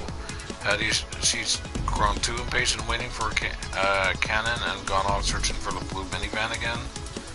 I think I can handle myself from here. He thought back to what Hidomi had said earlier. Damn it, she's not gonna be okay by herself. He pounded his fist into the wall in frustration. Please stop, that was Hidomi's voice. Hitomi. Ichi moved faster than he could think. Ichi, she called back. A pair of thugs had grabbed her by both arms. Ichi stomped his way towards them. Get your hands off her, he shouted. Huh? What's it to you, pal? The older of the two, a middle-aged fellow, turned to Ichi with a sneer. He looked familiar somehow. Hidomi shook herself free of the men and ran over to Ichi. It's no use trying to act tough, buddy. We're just trying to get back what we're owed. Don't make us have to get rough with you. What you're owed? Hidomi, do you owe people money? No, I don't. They just come after me and started going on about 2 million yen. She looked just as baffled by the situation as Ichi was. If you're gonna blame someone, blame your boss, older man said. He gestured to his lackey. A feral gleam flashed in the young man, in the young punk's eyes. It was the look of a man who couldn't resist dishing out a beatdown. He brought up his fist and shifted his feet, shadowboxing a few quick jabs with his left hand. It looked to Ichi like the guy was an experienced boxer. Hold on, Hidomi said. What do you mean, my boss? Say what? Yanishida? Who the hell do you think? The young punk shuffled closer, fist still menacing. Then his expression changed. Hey. Hold on. Are you Ichi Endo? Yeah, that's right. Haha, well, ain't that lucky? Getting to throw down with you like this? The punk sounded pleased indeed. I've heard all sorts of rumors about you, you know. Let's see how true they are. Ichi didn't like his chance in the straight-up fight with a trained boxer. What should he do? Better run for it? He had to apologize? He had to go for broke. Better run for it. He had to run. He reached beyond himself and grabbed Hidomi by the arm. Keeping his eyes fixed on the opponent, he took a careful step back. Running away, huh? Coward. The punk was trying to close the gap Ichi just had made. Ichi didn't care if he was a coward or not. All he cared about was making sure Hidomi was safe.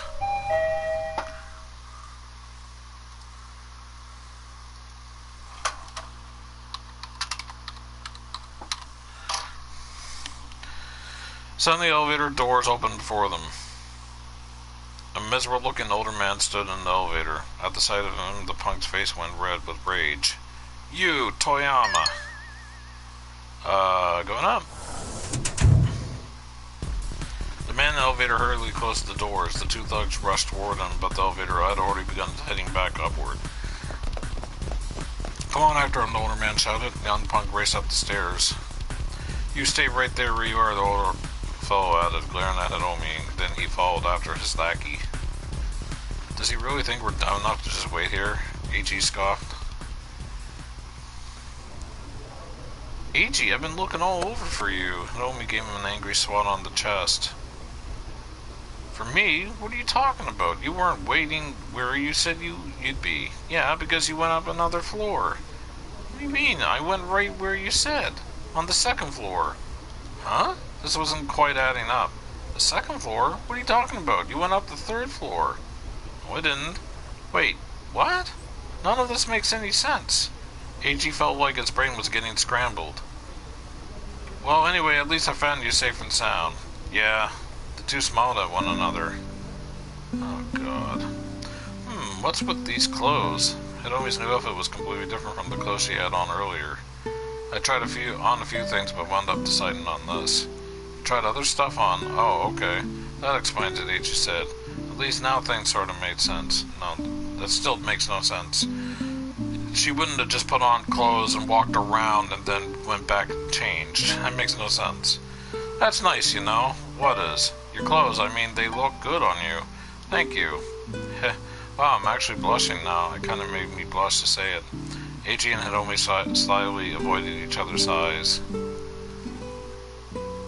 Oh, so hey, Ichi said, eager to change subject. Do you still have that magazine? Oh, right, yeah. I was going to just throw it away, but I couldn't. How come? Haven't been able to find the right kind of receptacle. Newspapers and magazines are supposed to be kept separate from normal trash, right? Hidomi scanned their surroundings for a suitable bin. Wait, are you serious? Yeah, you're thinking about proper recycling now of all times? Is that weird? Uh-oh, I'm in trouble. I think you might just be perfect. Ichi found himself blushing even harder now.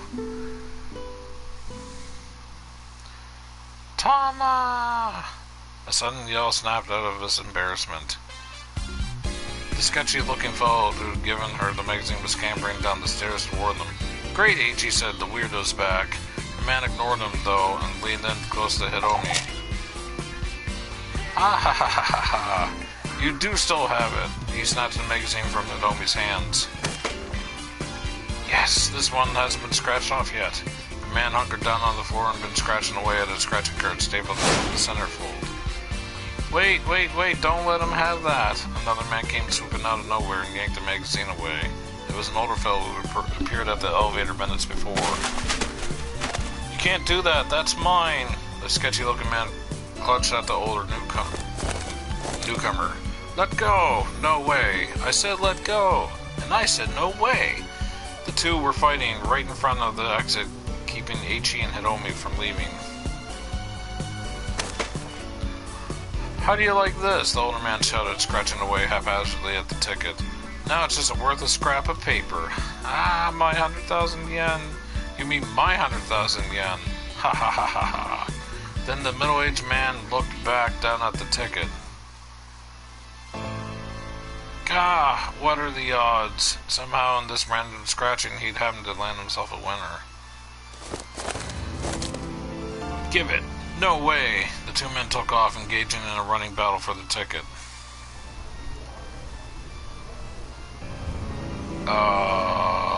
What was the deal with those two? I'm not sure. Ichi and Hidomi could only stand there dumbfounded. On the other hand, hey, look at the time, it's almost 3. The two headed hurriedly at the Geigo back entrance.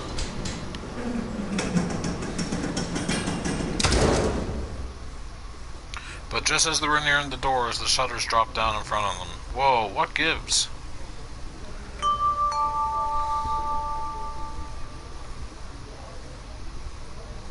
Due to maintenance, all entrances other than the main entrance on the first floor have been closed. We apologize for the inconvenience. Customers wishing to leave, please use the main entrance on the first floor. Ichi glared at the loudspeaker. It looked like there was no exit through the back after all. I've got a really bad preposition about this. You mean premonition? Hidomi had gotten quicker to butt in with her corrections. Holding on to their premonitions, then the two hurried their way up the stairwell.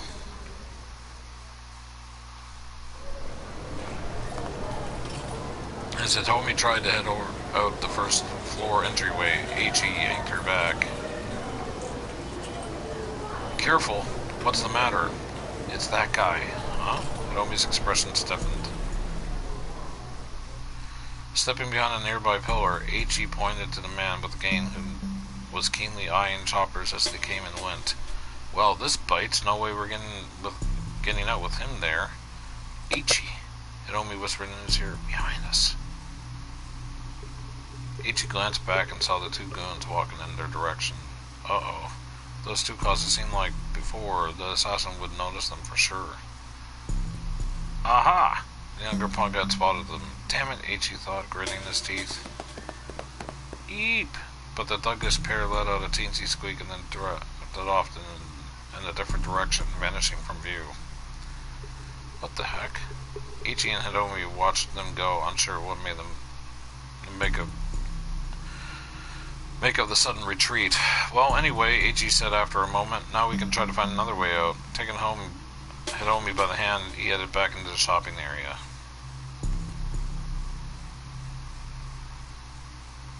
The back entrance on the first floor, that was a no-go. The other emergency exits were also locked down, which meant that the main entrance on the first floor really was the only choke point in a row. They announced that. Why did they think differently? I don't understand. Anyway, it was almost time for them to meet Kanan. They needed to find another way to bust out of here. The pair headed back toward the main entrance. Then they saw the man with the cane again heading in their direction. He hadn't seen them yet, but there was no way they'd avoid him if they didn't do something quick. Guess for now, we've got to go up, Ichi said to Hidomi. They started racing up the nearby escalator, which was descending from above. My bad, coming through.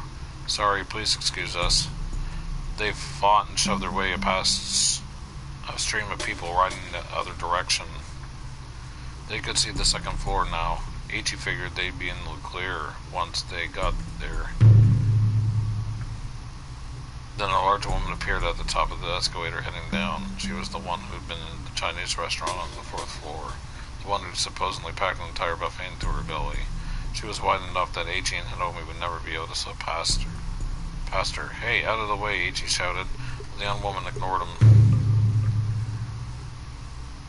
Ichi tried to push past, but he just bounced off her. They were drifting inevitably back down toward the first floor.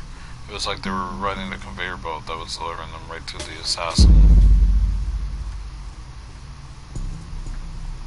This was not good. If they didn't do something soon, they'd... Wait a sec. Something must have caught the assassin's eye. Ichi saw him suddenly rush outside. There was no telling what had just happened, but now there was a chance to escape. Ichi and Hidomi raced out the door.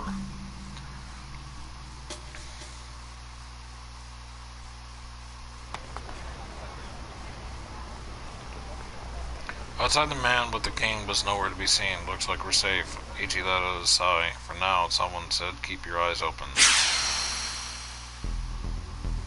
Sudden words made the two turn with a start. Kanan was standing right behind them. She'd gotten this close and neither of them had noticed a thing. She moved with all the skill of an assassin. Ichi felt a chill shoot through him.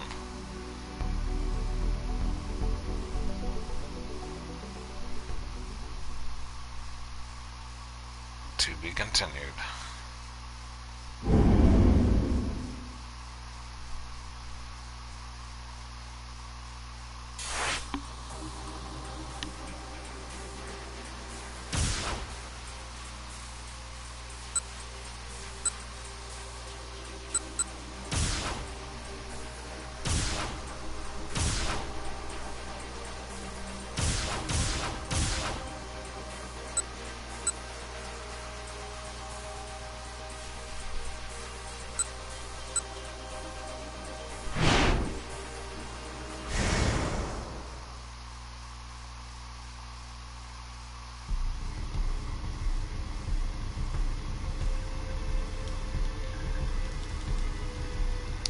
Read this before.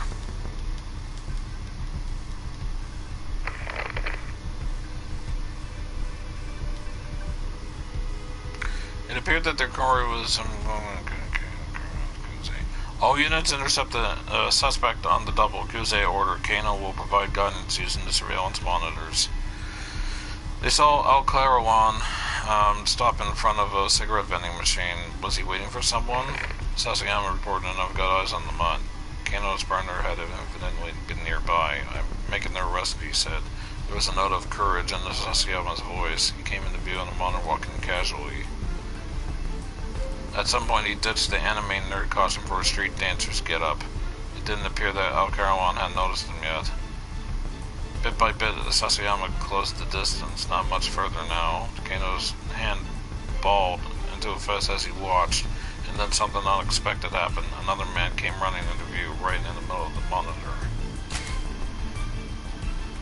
Turio Toyama. While searching for Hana at Shibuya Gaigo, he was located by a duo of debt collectors and fled the scene. Hana left Gaigo to find him and ran into him here in Mario Macho. The pair are headed toward Koendori, trying to find a place to hide.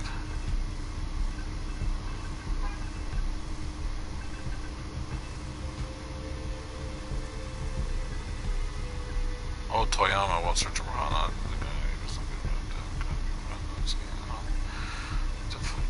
Left Gaigo to find him. Okay, that's where she ran off, or left. And ran into him here. Okay, so the father and daughter are met back up again. Okay. Another man came running into view right in the middle of the monitor. There was no sound, but they could see that the newcomer was shouting something. As Al-Karawan turned around to look at the man, Sasayama launched himself like a bullet from a gun. In an instant, Detective and Purple were locked into a violent scuffle right there on the street. Kano swallowed a lump in his throat as he watched the struggle unfold. Earlier in the day, Al-Karawan had done a number on Sasayama, but this time the detective had the upper hand. He got a grip on Al-Karawan's neck and kneed him repeatedly. Al-Karawan tried desperately to bring Sasayama to the ground. But Sasayama braced himself and avoided the takedown. Then he shifted his stance and looked Al-Karawan to the pavement with a spectacular hip throw. Yes! Kano clapped his hands together in excitement.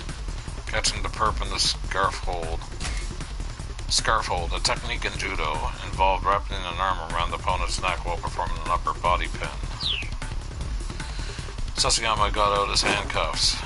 Stanley, we should head to the scene, Kano said. He looked away from the monitor for a mere moment, and then when he looked back, Sasayama had realized his hold and crumbled to the ground. What?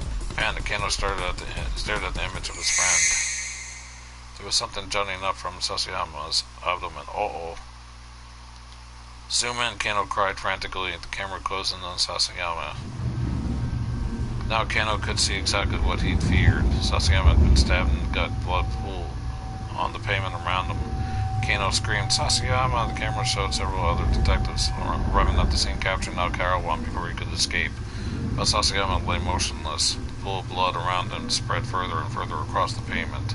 Unable to look any longer, Kano rushed from the surveillance room.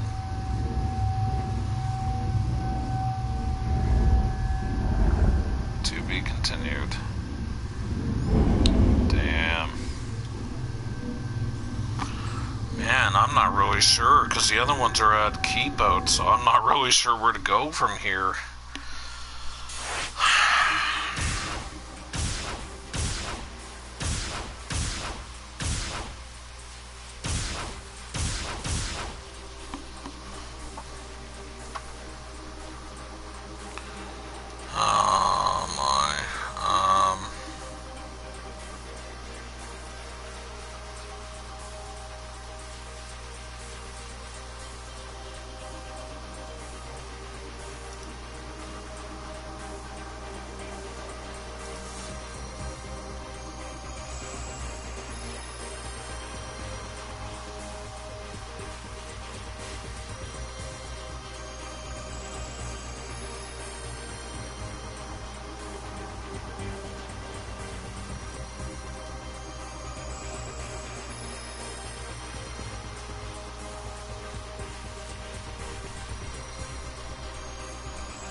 Oh, man.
That's right.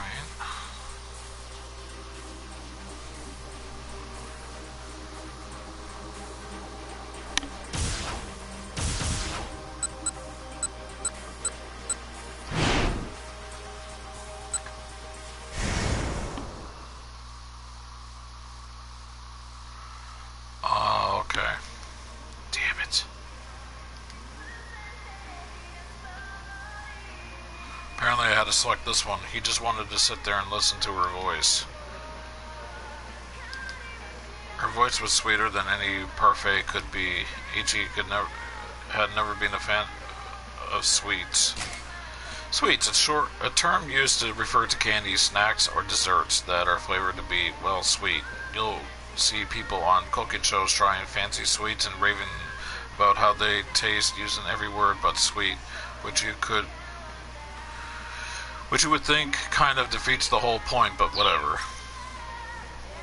But he wanted as many helpings of Hidomi's voice as he could get. No matter how trivial, if she said it, he wanted to hear it. But Hidomi went quiet and hung her head, broken from his reverie. Ichi spoke up again. What's the point of comparing yourself to your sister?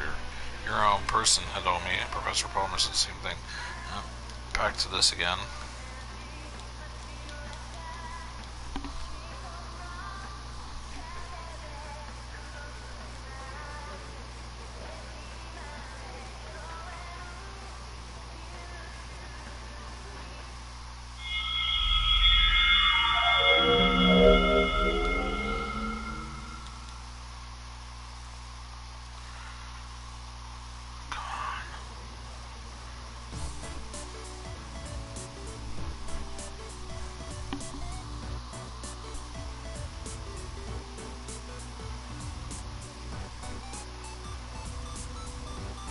Apparently I was supposed to select B here. AG said nothing but kept his ears tuned to the couple's conversation. You sure that's her? Yeah, it totally is. No, it isn't. Isn't that Maria Osawa? Yeah. Oh, huh? Maybe. Either way, she's super cute. Hey now, Masa, a first-year student at Midoriya Academy who works part-time for Dogen Hut, noodle shop in Dogenzaka.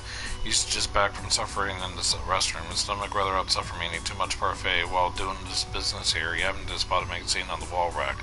Flipping through nonchalantly, he came across a potential 100,000 yen scratch card inside. Seeing that it had already been scratched off, he considered trying off for the prize, but then deciding what to do.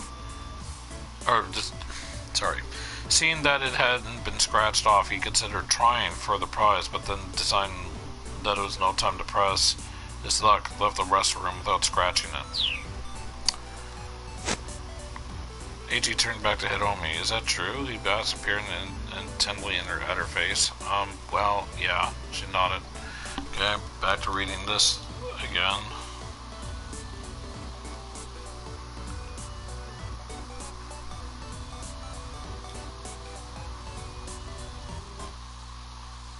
Pretty sure I read that. Yep.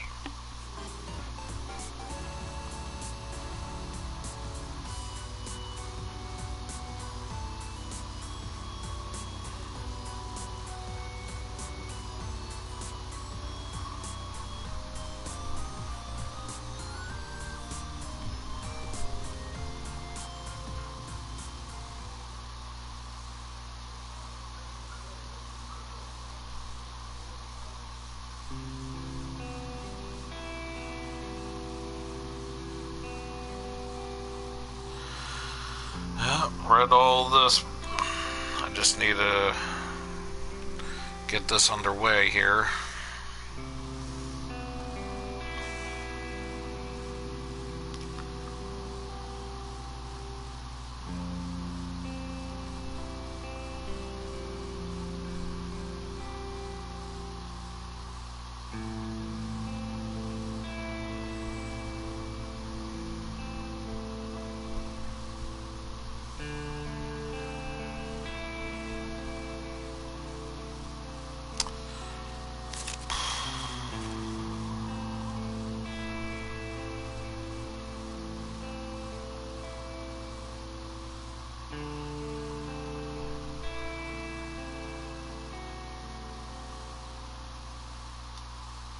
I wonder. Let me check something out quickly here. I may not have to go through all this after all. Who knows?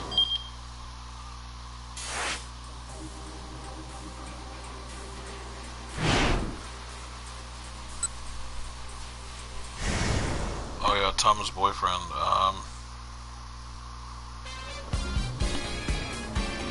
Yeah, I picked the wrong one.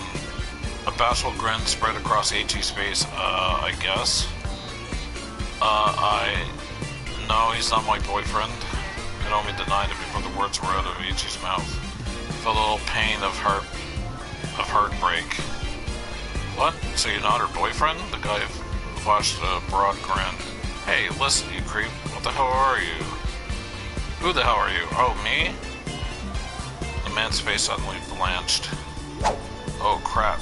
Tom, hold on to this for me for a bit, will ya? Weirdo shoved a worn-out magazine in Naomi's hand and pulled it off in panic. The heck was that all about? Yeah, I wondered why he ran off like that. H.E. and Naomi stared at one another. Well, anyway, H.E. said, there are a lot of nut jobs out there, so just be careful, yeah? Okay, everything ends, I'll give you a shout. Naomi gave fast and a smile, blah blah blah.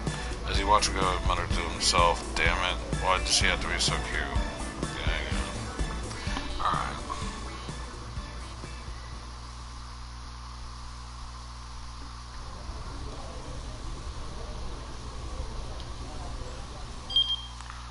Okay. Now I gotta... Oh. Apparently this is it here.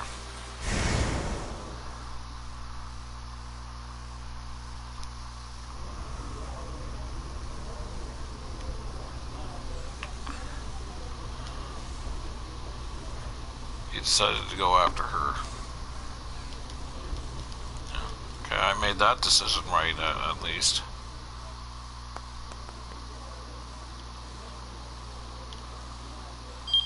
Okay, now according to this, I should be able to do some more stuff that I wasn't able to before. To be continued, to be continued, to be continued. Keep out, keep out. It's back to the same thing again. Are you kidding me?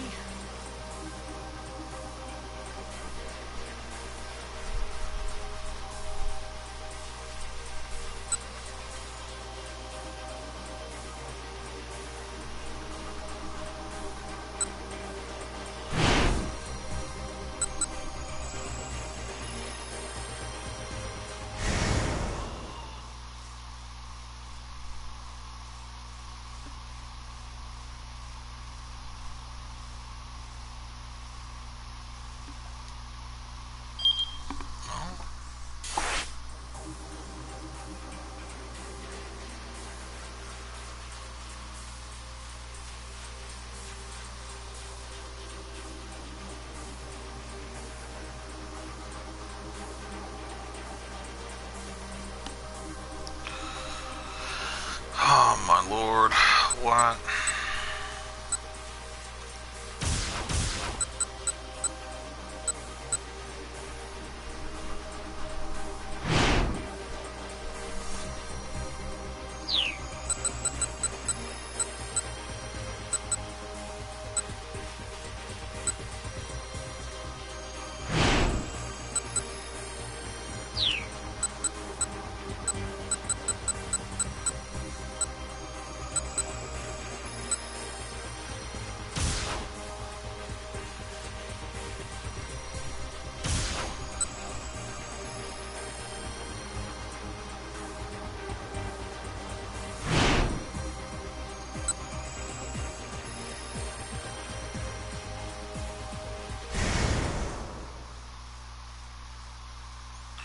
I get to do this job.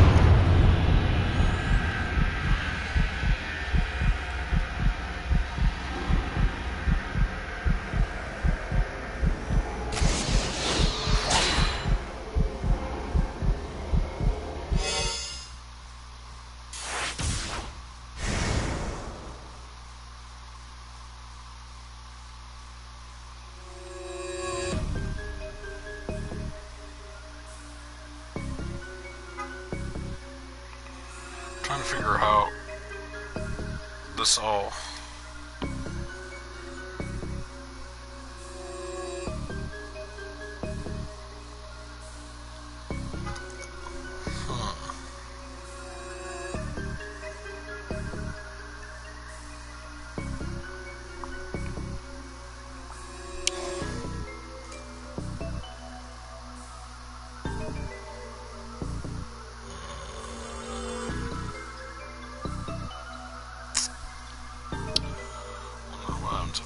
it's you.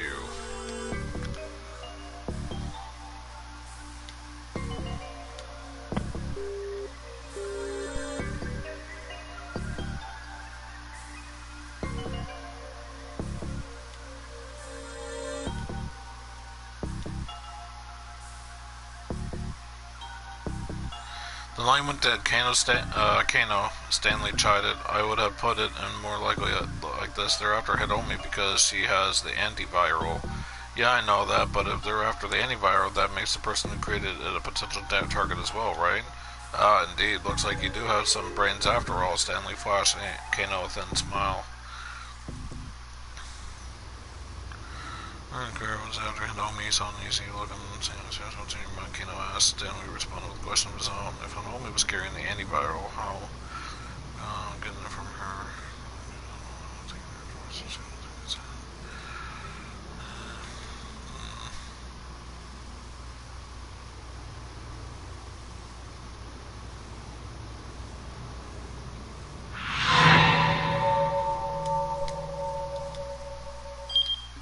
I'm gonna check something out here.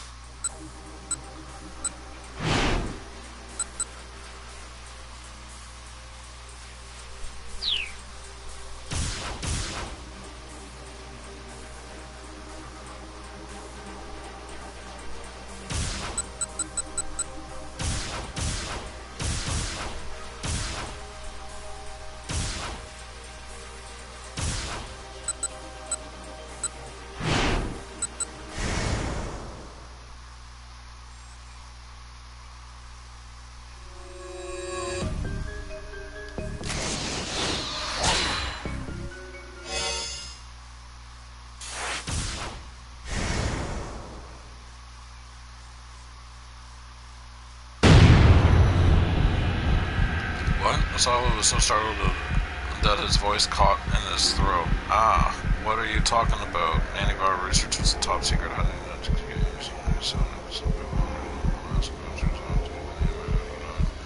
Not sure I understand the question. I know what this is. Syndicate is really after Mr. Osawa. Osawa's mind went blank when he heard what Candace said. He gave no reply. Mr. Osawa and the detective continued after a moment. Is everything alright? Not really thinking. Osawa hung up. Okay. Second, in the living room, we need to be alone. I'd be surprised because I didn't try to stop him. His door needs something.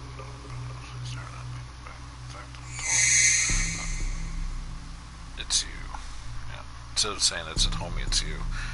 But had a point from a Detective Kano had a point. From a financial perspective, Osama's discoveries, and indeed Osawa himself, were incredibly valuable. Immersed as he was in his research, he has never imagined he'd become a target. Kidnappers had used that artlessness to catch him completely off his guard. He thought back to emails that A had sent him. For now, they were just stringing him along, but before long, the guilt bombs might turn into more direct threats that would extort his money, steal his research, and finally leave him killed. Have him killed, I mean. So easy to use what their plan was now. And the worst of it was he wasn't their only target. Kidnapping Maria would be only A's first step. Osawa consented in horror and how his family would be all victimized because of him. There was only one thing he could do. He poured a mountain of sleeping pills into his hand, then without any hesitation he gulped it down the lot. The effect of his body was slow to start, but then he felt deep and irresistibly drowniness to begin to creep over him, as his consciousness was starting to fade. He heard the distant sound of the front door chime. Moments later, the study door opened, and Kajiwara appeared inside to see Osawa lying on the floor. Mr. Osawa, are you okay? Mr. Osawa. The detective's voice was rapidly fading out, and Osawa surrendered to the irresistible urge to drift into sleep. His mouth gaped open. Bad end, obviously.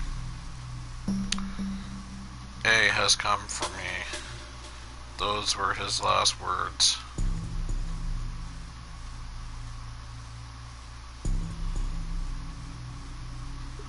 Bad end. The threat of A. heard that he was condemned to target the stricken assault and decided to commit suicide. However, there's not seen bills as a whole because Keanu said to him as a fair heard choice that the assault to the officers cannot want to probably inform my minds. Just what the kidnappers are after.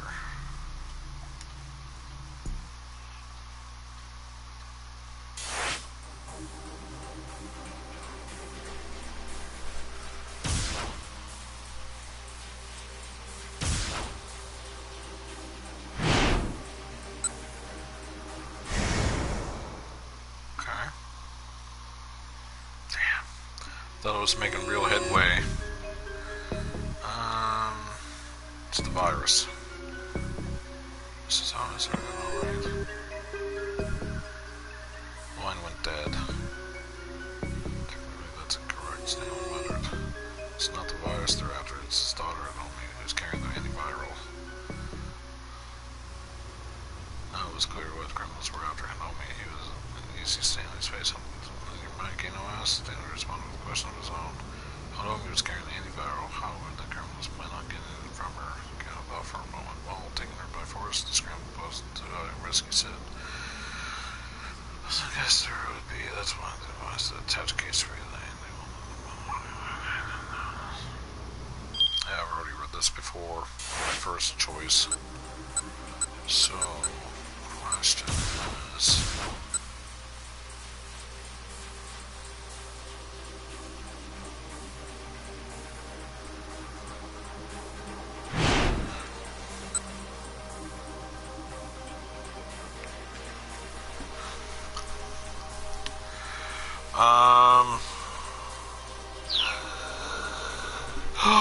What?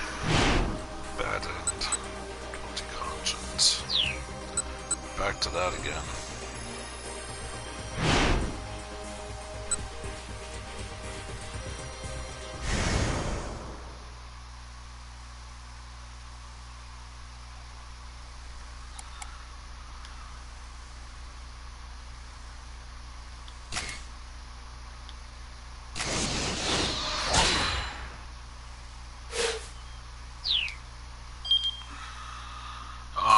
Lord, why?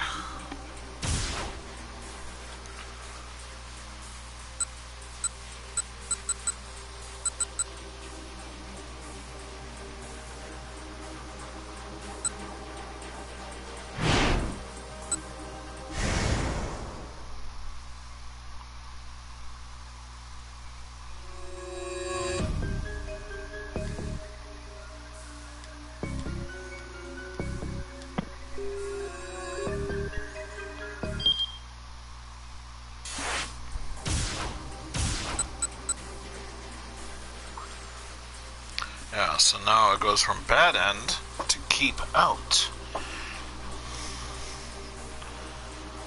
But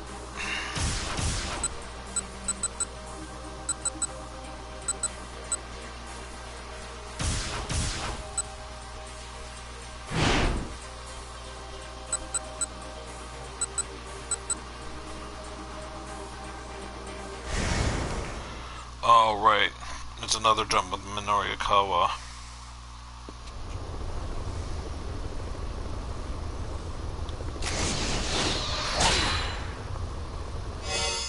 I don't think I've done this one. Yep, here we go. Now we're on the right track. See, I thought I forgot a jump, and then I thought, no, maybe not, because things were, playing fine from the look of it, but yeah, I knew it. I forgot a jump. Minorikawa got his wallet out of his jacket to pay the driver. Oh no, Kimizuka said, waving the hand. Don't worry about the fare. Huh? Why not? There's still plenty left over from what you paid me earlier, sir. That's what I meant by special fare. That's right, you paid Kimizuka a whole 10,000 yen for taking him to... Excuse me. Hiccup was nowhere near in that conversation. Let me try that again. That's right, he paid Kimizuka a whole 10,000 yen for taking him to Indo Electronics earlier. But I mean, I'm not that sort of person to keep the change, as it were, Kimizuka said.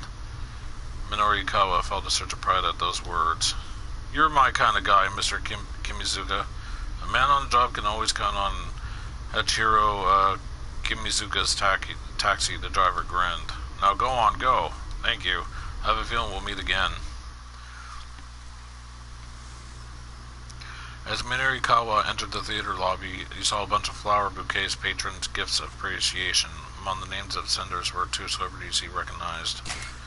The larger of the bouquets was sent by Goichi Nakamura of the secret society Chunsoft. The next largest name came from Marutaro Ishihara from the government organization Joy Art. Following that, those were the actresses Barako Rose, popular scenario writer Ibusu Ippamatsu, Tohoku Busters Bus Tours Co., Ltd., Bus Guide Kimiko Amo, professional baseball player Masa Narikio, the ventriloquist Shinshin, ukulele player Hawaii Matsuda, online TV critic Genzo Kitsu, and so on. Evidently, the Wandering Angels were a pretty popular acting troupe. Episode 4. Novice actor Takuya Amo, despite his nervousness, gave a credibility performance as Shido as the production got underway. But as the show continued, his inexperience became apparent. He went on stage for the big wire action scene, having forgotten to attach himself to the rigging. Tezuka was quick to act, rushing on stage on the improvised role of assassin with an Edo accent number 1 and fixing the rope to Amo's back during the confusion continued in episode 5. The Wandering Angels were a pretty popular acting troupe. People were setting out pamphlets and flyers out on a nearby table. There was a palpable tension in the air. The crew seemed skittish as they went about their work. "He's late," someone shouted all of a sudden. It was a man over in the corner of the lobby, rallying angrily to nobody in particular. "Why the hell hasn't that journalist show up yet for the interview?" Looked like he'd been waiting on Minarikawa then. "What's his deal pulling this while we're this busy?" Guess that's Shinokuse Arai. "I've been busy myself," Minarikawa said, keeping his composed. "Trust me, I know how it goes." "Huh? Who the hell are you?" "I'm the guy you've been waiting for, Mr. Orai." The man glared at him. "It's Orai." "Orai? Oh, I guess Orai is wrong. It's Orai," he said. "Anyway, I'm Minorikawa. Sorry to keep you waiting. Though really, a short wait is a small price to pay for the chance to be interviewed by me." "Well, I hope you appreciate how valuable my time is, now that you're taking it," snapped Orai. "Wow, someone sure has a high opinion of himself," Minorikawa replied. He marched up to Orai. "Damn right I do. I'm Shinosuke Orai." The theater man got right up in the Minorikawa's face. Like anyone even cares. A jolt of tension sparked between the two men. Jolt of tension. Around this time, there's a similar jolt of tension between two other people, Kenji Osawa and Mamoru Tanaka.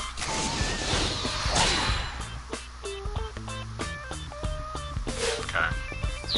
Another jump to remember. I beg your pardon, a woman interrupted, but Mr. Orai does have a schedule to keep. "And who are you, miss?" Sakozawa. I'm the producer." "Well, listen, Sue, I'm in the middle of an interview here. Please don't interrupt." "What? That's how you conduct an interview?" "That's right. That's how I roll."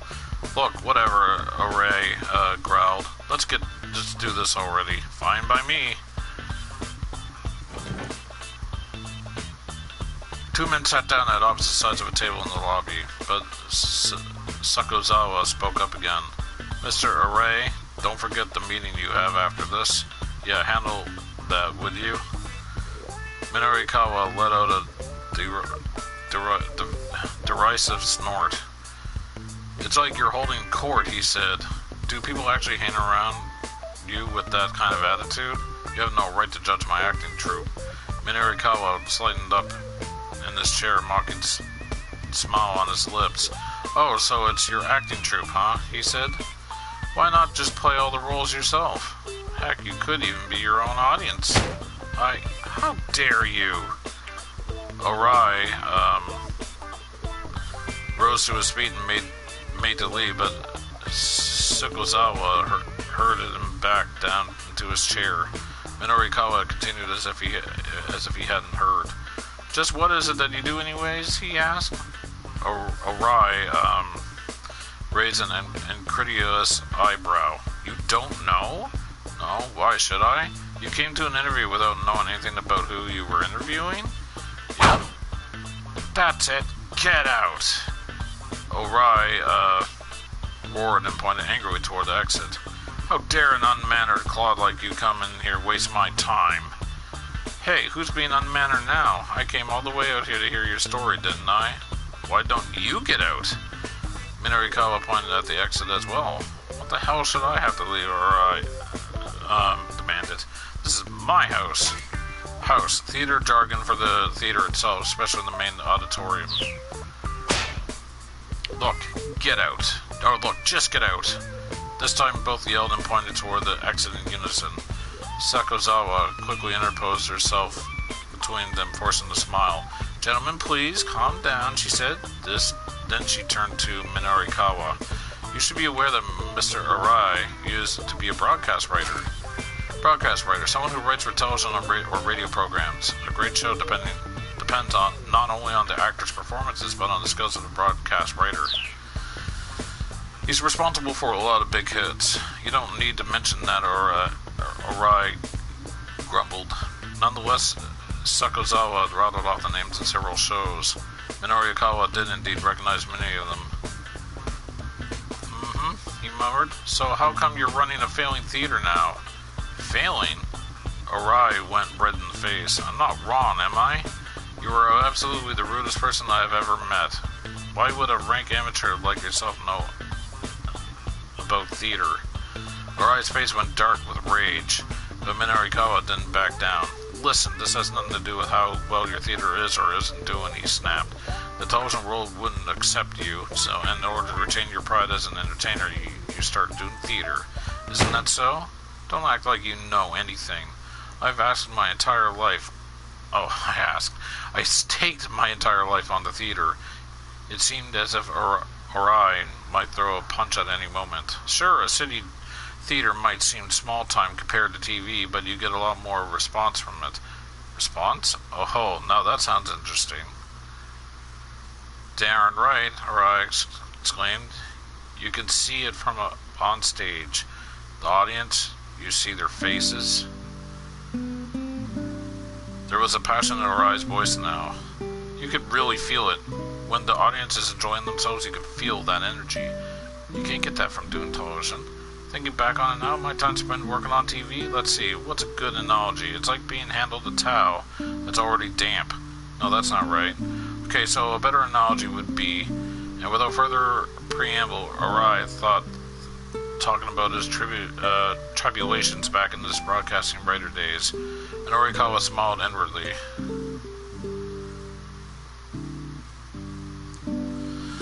The interview ended promptly after 15 minutes, the time that had been promised. Both men emerged from it as from a daze. Minorikawa found himself staring Arai in the face, shaking him by the hand. So what kind of story did I just get? He asked, speaking half to himself. You heard about one man in his life, and I have to admit it was a good interview. Thanks, you have my gratitude. With a satisfied smile, Minorikawa closed his notebook. Right, glad to hear that then. Arai inclined his head, looking a bit bewildered.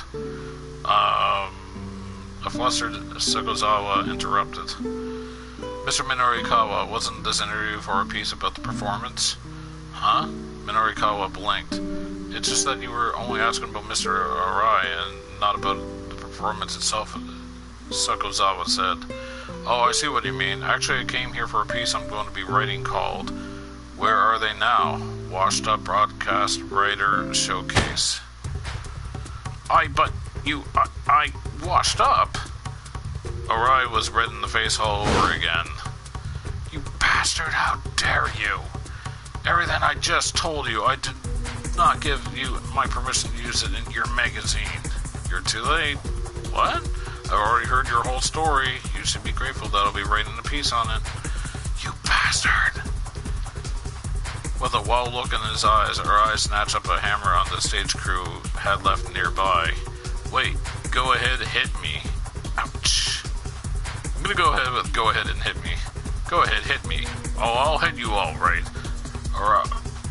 Arai waved the hammer menacingly. But the attack came to a sudden halt as a ringtone startled him out of his fury. Hold on a moment, Minorikawa said brightly. I have to take this. He whipped out his cell phone. Hello, Minorikawa speaking. This is Osawa. Wow, he called back a lot sooner than Minorikawa had expected. Have your daughters come home then? No. Actually, there's a favor I'd like to ask you. Favor? Minorikawa thought back to his visit to the Osawa residence. The drawn curtains, the sticking look on Osawa's face. Minorikawa's instincts had sensed something significant going on. Apparently, getting the full story wasn't going to come without some cost. Favor, huh? Is it something urgent?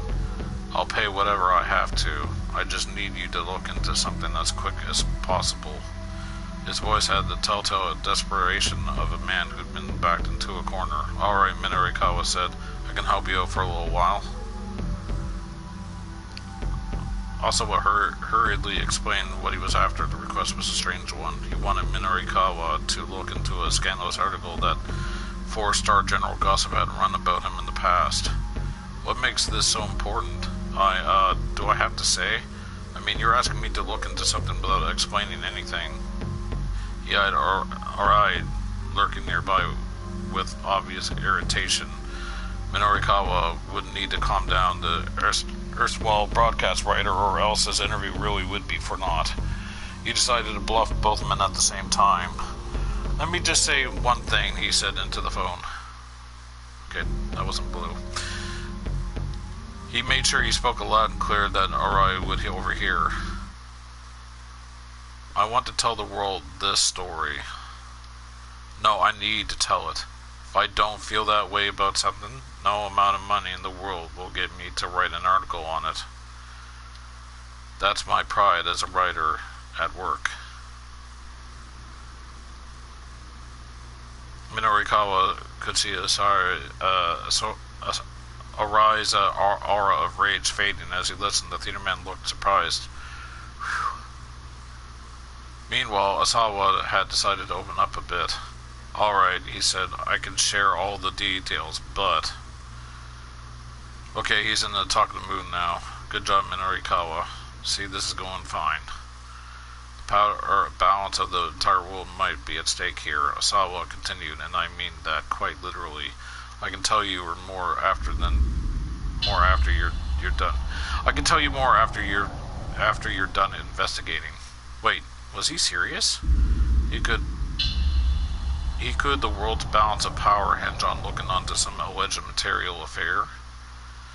It was so absurd that Minorikawa had to fight the urge to burst out laughing. A person would need to be out of his mind to believe a story like that, but Minorikawa wasn't the average person. Sometimes the truth was so ridiculous it was really was stranger than fiction. Sawa wasn't lying. Minorikawa's instinct told him that much. Alright, he said, I'll check the editing department notes from back then. Minorikawa felt his excitement building. Things were really getting interesting for the moment. He nearly forgot Toyama and his troubles.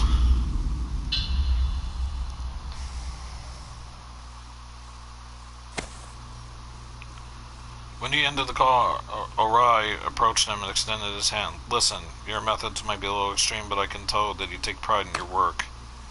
Of course I do. I'm sorry for getting so worked up. I bet you'd write a fine article about me. So please, Mr. Minorikawa, let the world know about me and my half-lived life. Minorikawa took the offered hand and shook it. Leave it to me. Once I'm done with it, you won't just be some washed-up nobody anymore. Mr. Arai. It's Arai. Arai. Minorikawa grinned. Minorikawa rushed out of the theater. He completed all the interviews that he could get done before 4 o'clock. Now he had an hour left to write up all the convenient. Now he had an hour left to write it all up to convince the folks from the loan company that the gossip could stay afloat. He let out a roar, psyching himself up for the final push.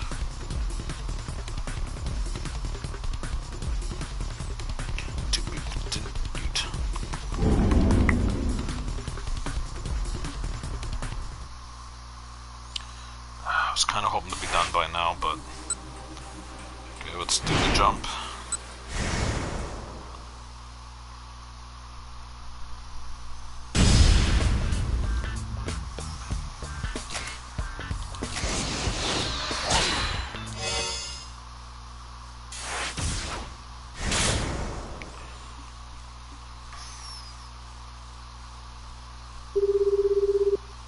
Sawa picked up his cell phone and dialed Tanaka's number. The phone rang several times. He listened grimly to the empty mechanical sound, preparing himself for disappointment. What is it? Tanaka's voice sounded coldly in Osawa's ear. The tension was electric. Osawa felt a surge of outrage. He wanted to scream. Osawa felt the surge of outrage. He wanted to scream, but he took a deep breath and managed to maintain control. Tanaka, where are you? Is Maria alright? Tanaka did not reply. The police told me they said they were connected. The police told me they said you were connected to the kidnapping. A soft chuckle came from the other end of the line. Ah, well, the police sure do know how to do their jobs. Tanaka's tone was unapologetic. He sounded nothing like the man Osawa thought he knew so well. Why would you do this? Money? Are you having money troubles? Money? Tanaka replied. I suppose that's part of it. Honestly, I doubt you'd understand. Do you have any idea what it's been like for me, doing our research together? You're always the one who takes center stage. The fruits of our success are all yours, even though you couldn't have done any of it without me. The more he said, the more visceral seeped into his words. Osawa's hand trembled as he clutched the phone. The taker can never understand how it feels to be taken from. You've hoarded so many things to yourself, so I'm taking some of them back. And with that, he hung up. Hey, Tanaka.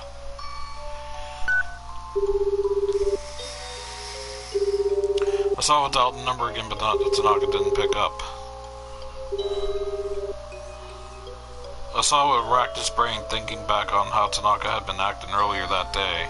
Had there been anything unusual, any clue at all, no matter how small?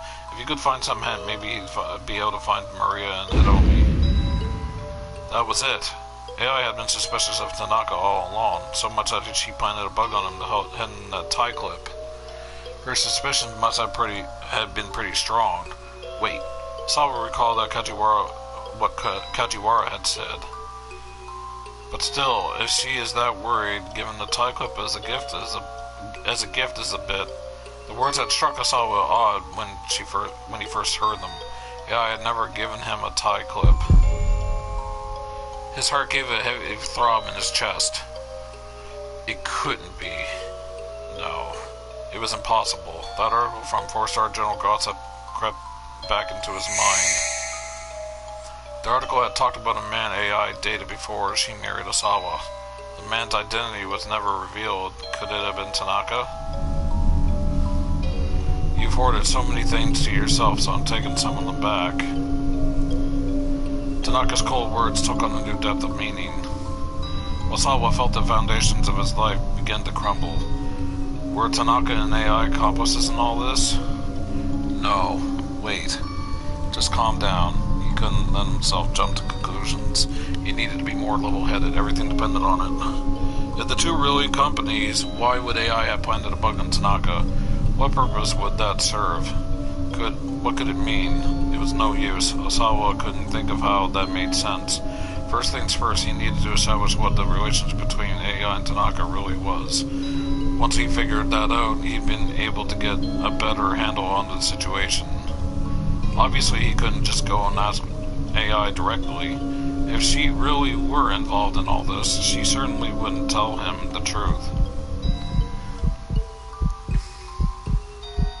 Asawa thought back to the business card he tossed into the trash. It's kind of a weird card there. It looks very paperish, but anyway. He didn't relish the thought of getting help from that scavenging hyena, but now was no time to be picky. If he wasn't able to leave the house, he needed someone else to do the investigating for him.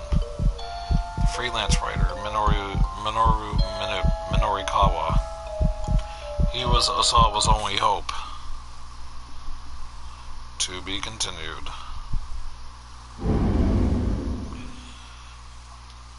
Okay, now the question is, if everyone else is to be oh, here we go.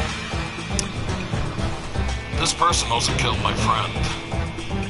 Everyone in Shibuya is going to die. Was this an accident or an attack?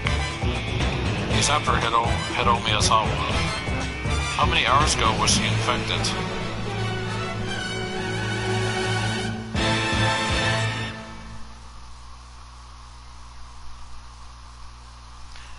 Bronze trophy achieved. Infection.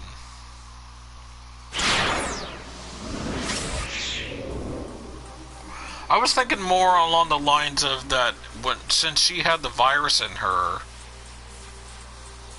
if she died, could it like go into the air? Because I think they said it was airborne, if I remember correctly. So if they killed her, then it would go airborne, infect everybody else into the city. But they did put the cure into her as well. So maybe it doesn't work at all? But I mean, she is still alive because they said within 12 hours, and that was apparently a week ago. Unless it just slows it down considerably, and she still is like a ticking, well, not really a ticking time bomb, but she is really technically a bomb. But I'm not entirely sure.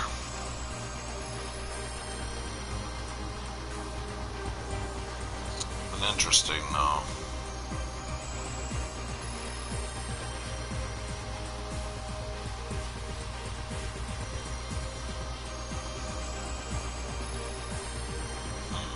Anyway, well, this has been that was the 14 to 1500 hour.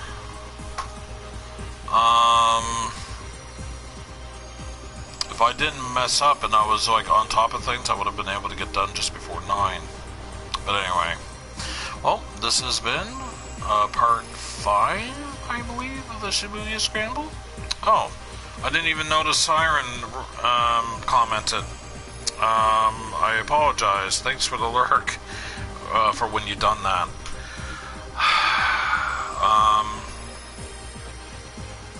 Yeah. No, I think I've seen something else pop up, but I thought it was like somebody like viewing, not like the comments going up. So I apologize for not realizing you were there. I was like looking at, I didn't go back to the main page there for the chat. I just went and took a look at the, what do you call it there? Oh, what's that thing called?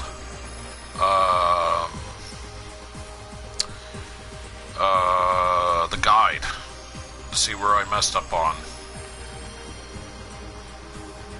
The guide did help me to an extent because I needed to select some different things for AG, but anyway.